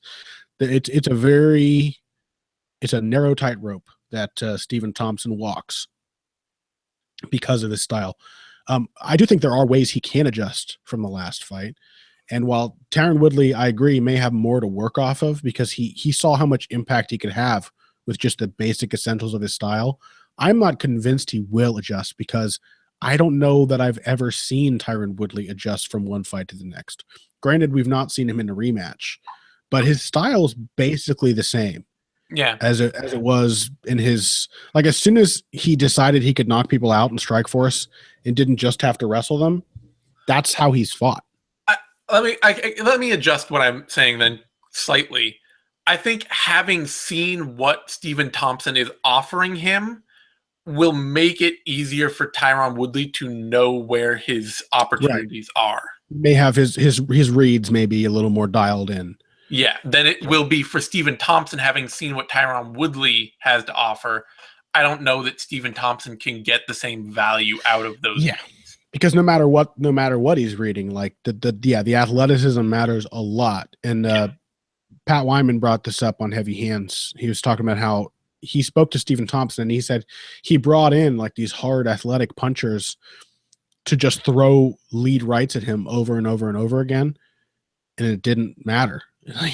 He practiced his defense to that one weapon. That's the one thing that Woodley really throws with consistency. It still doesn't matter. Yeah. His style is all about lulling you in, slowing you down, and then shocking the hell out of you with one big shot. And yeah, it's dangerous for Stephen Thompson. I do want to give a little love to what Tyron Woodley actually does, because Tyron Woodley has like the most ardent and useless haters in all of MMA fandom. Like the whiniest fucking people hate Tyron Woodley. They really do. Like you don't have to love him, like he's not a guy who puts himself out there to be loved. So like he's pretty reserved and a little standoffish, and that's fine. Like you don't have to be like, "Ooh, I love Tyron Woodley." People who get outraged at Tyron Woodley, come on, dude, grow up. These are the same people. It's people fighting for money in cages. If they are not actual felons, you've pretty much got as good of people as you're gonna get. Tyron Woodley's way better than an actual felon. Dude came from a very rough background, and he's like really responsible, well-spoken, and a very good fighter. He knocked out Robbie Lawler, goddammit. Like show some respect. These are the same people that cry because Cam Newton shouldn't dab after he gets a touchdown, because he might as well be burning the American flag to do that. It's disrespectful to the spirit of American sports. Like, grow up, get over it. Tyron Woodley, his style deserves more respect, because it's very easy to look at it and say, why isn't he doing anything and all this? But it is rational what he does. It's not the ideal style in my view. Like, he's worried about gassing, which people are convinced happens to him all the time, even though it pretty much never does. The only time I've ever seen him really gas to the point where he couldn't connect or throw volume was in the 5th round of this fight, of the Stephen Thompson fight, because he damn near killed Stephen Thompson and killed his own stamina in the process in the 4th round. He doesn't gas because he marshals his energy. He holds everything in. He waits for his opportunities. And that's part of the, as you said, backing into the fence, kind of lulling people in, making them feel like, oh, maybe I can throw, maybe I can get a little closer to him now. And that's when that speed becomes really, really unpredictable and surprising. And because he keeps his energy reserved, he maintains that speed over the course of the entire bout. He maintains the explosiveness. So a guy who hits really hard and really fast, you might get a read on him after the 1st round if he's like constantly coming after you and touch, bang. A guy who barely throws can be a lot harder to predict, because you don't get that many looks at the weapon. Yeah. You know, I mean, one of the reasons that really fast, powerful puncher athletes like Woodley fail a lot is that they often come out so aggressive and blitzing that they shock people out of the gate and they almost get a big KO. And if they don't, the guy gets used to it. Like, oh, okay, I know what the speed is now. Right. Rhythm is way harder to adjust to than speed. You can adjust, anybody can close their eyes and tap along to a tempo, even if it's like 300 beats per minute. You can predict when those notes are going to come, when those downbeats are going to come. But a random percussion generator, no one's going to be able to predict that, even if it's a very slow tempo. So that's Tyron Woodley. I do think Stephen Thompson still has some edges over Tyron Woodley. I think volume is a big one. And while Stephen Thompson was drawn into Tyron Woodley's pace a lot in the first fight, I think that is something he will adjust to and have a little less trouble with this time around. I think he has to come into this fight with a few more tricks up his sleeve. Like, he's got to rely on his jab more. He's got to be more confident in throwing maybe high kicks instead of low kicks, keep Tyron Woodley's hands at home, keep him backed up, and look good to the judges. He's capable of that. The other thing that he was really effective with in spots in the first fight was being more of an aggressive counterpuncher and allowing himself to fight slowly, but making Woodley go first. Keeping a long enough distance, Woodley would go, he'd hop back and snap him with a counter. That happened a lot of times, and it looked really good. So there are things Stephen Thompson can do. My basic understanding of this fight is that I think if he throws like less than 40 strikes per round, Tyron Woodley will beat him, because Tyron will be able to read Stephen Thompson, and Stephen Thompson will not be able to read Tyron Woodley. If Thompson throws, even if it's bullshit throwaway volume, if he throws upwards of 60 or 70 strikes per round, which he has done in other fights, at least in 3 of the rounds, then I think he can win, because we all know the essential problem with Tyron Woodley's style, even if it's rational for him to wait and see, is that sometimes he waits for an opportunity that isn't gonna come. And I think too, Stephen Thompson's friendly with Firas Zahabi, who masterminded a beautiful game plan to defeat Tyron Woodley once before. So he has resources at his disposal. I think big fan of Tyron. Fuck the haters, but I think Stephen Thompson by unanimous decision. All right. The odds on this fight, Tyron Woodley is the underdog, plus 105 to plus 139. Thompson, the favorite, minus 135, going now, or opening at minus 135, now out to minus 165. I mean, these odds should be close to even. We have seen this fight before. It was a draw. Like, it's hatred for Tyron Woodley, right? It's got to be. Yeah. He's not I got to give the fans credit. He's not a huge underdog. No, he's not a huge underdog. And I understand why he's an underdog. I'm fine with it. But basically, if he starts to become any bigger of an underdog, he's probably bettable because we've seen this fight and it was a draw. Like, the odds on this fight should be even, and much else is much beyond even is getting way ahead of yourself. Yeah, I agree. So, that is my feeling on it. This is a great card. I'm really excited for all of it, you know? Yeah, me too. It could be a bit of a letdown at the end, but we also, like Ferguson Khabib might not be amazing. And Thompson Woodley one was one of my favorite types of fights where it was like it's like a chess match where you knew both dudes had a gun under the table. Yeah, like it was a great fight. Much better than I thought it would be. A very tense but still tactical battle. And a fight where in subsequent rounds, each guy did enough to hurt the other one severely enough to make rounds. Like, the round winning wasn't just like, oh, I guess he landed a couple more shots. It was like, no, he won that round. Yeah, they were clear rounds. That's the one thing, is that there was really no argument about the scorecard other than whether it was a 10-9 or a 10-8, but pretty much everyone, I think, agrees that it should have been a draw. Yeah, Stephen Thompson said it was a 10-8 round. So, I mean, he just about got finished. Yeah, it was a draw. I mean, it was, and there's no question that Woodley won 1-4, Thompson 2-3-5. So a similarly back and forth fight would be welcome. Yep. All right. Well, on that note, you can find me on Twitter at TheZaneSimon. You can find Connor on Twitter at BoxingBush. That's BUSCH. You can find both of us over at BloodyElbow.com. Give this video a thumbs up, like over on YouTube. That helps us a ton. And subscribe to our YouTube channel, MMANation.com, DOTCOM, where you get all the latest Bloody Elbow shows, videos, interviews, all that good stuff. I will be coming at you later today with a Bellator Vivisection. And then we'll have the 6th round after the fights, and be back next week with Knuckle Up, If I Did It, Care Don't Care, Vivisection, all that for the UFC Fight Night Belfort versus Gastelum card in Fortaleza, Brazil. Thanks everyone for tuning in, and we will see you next time.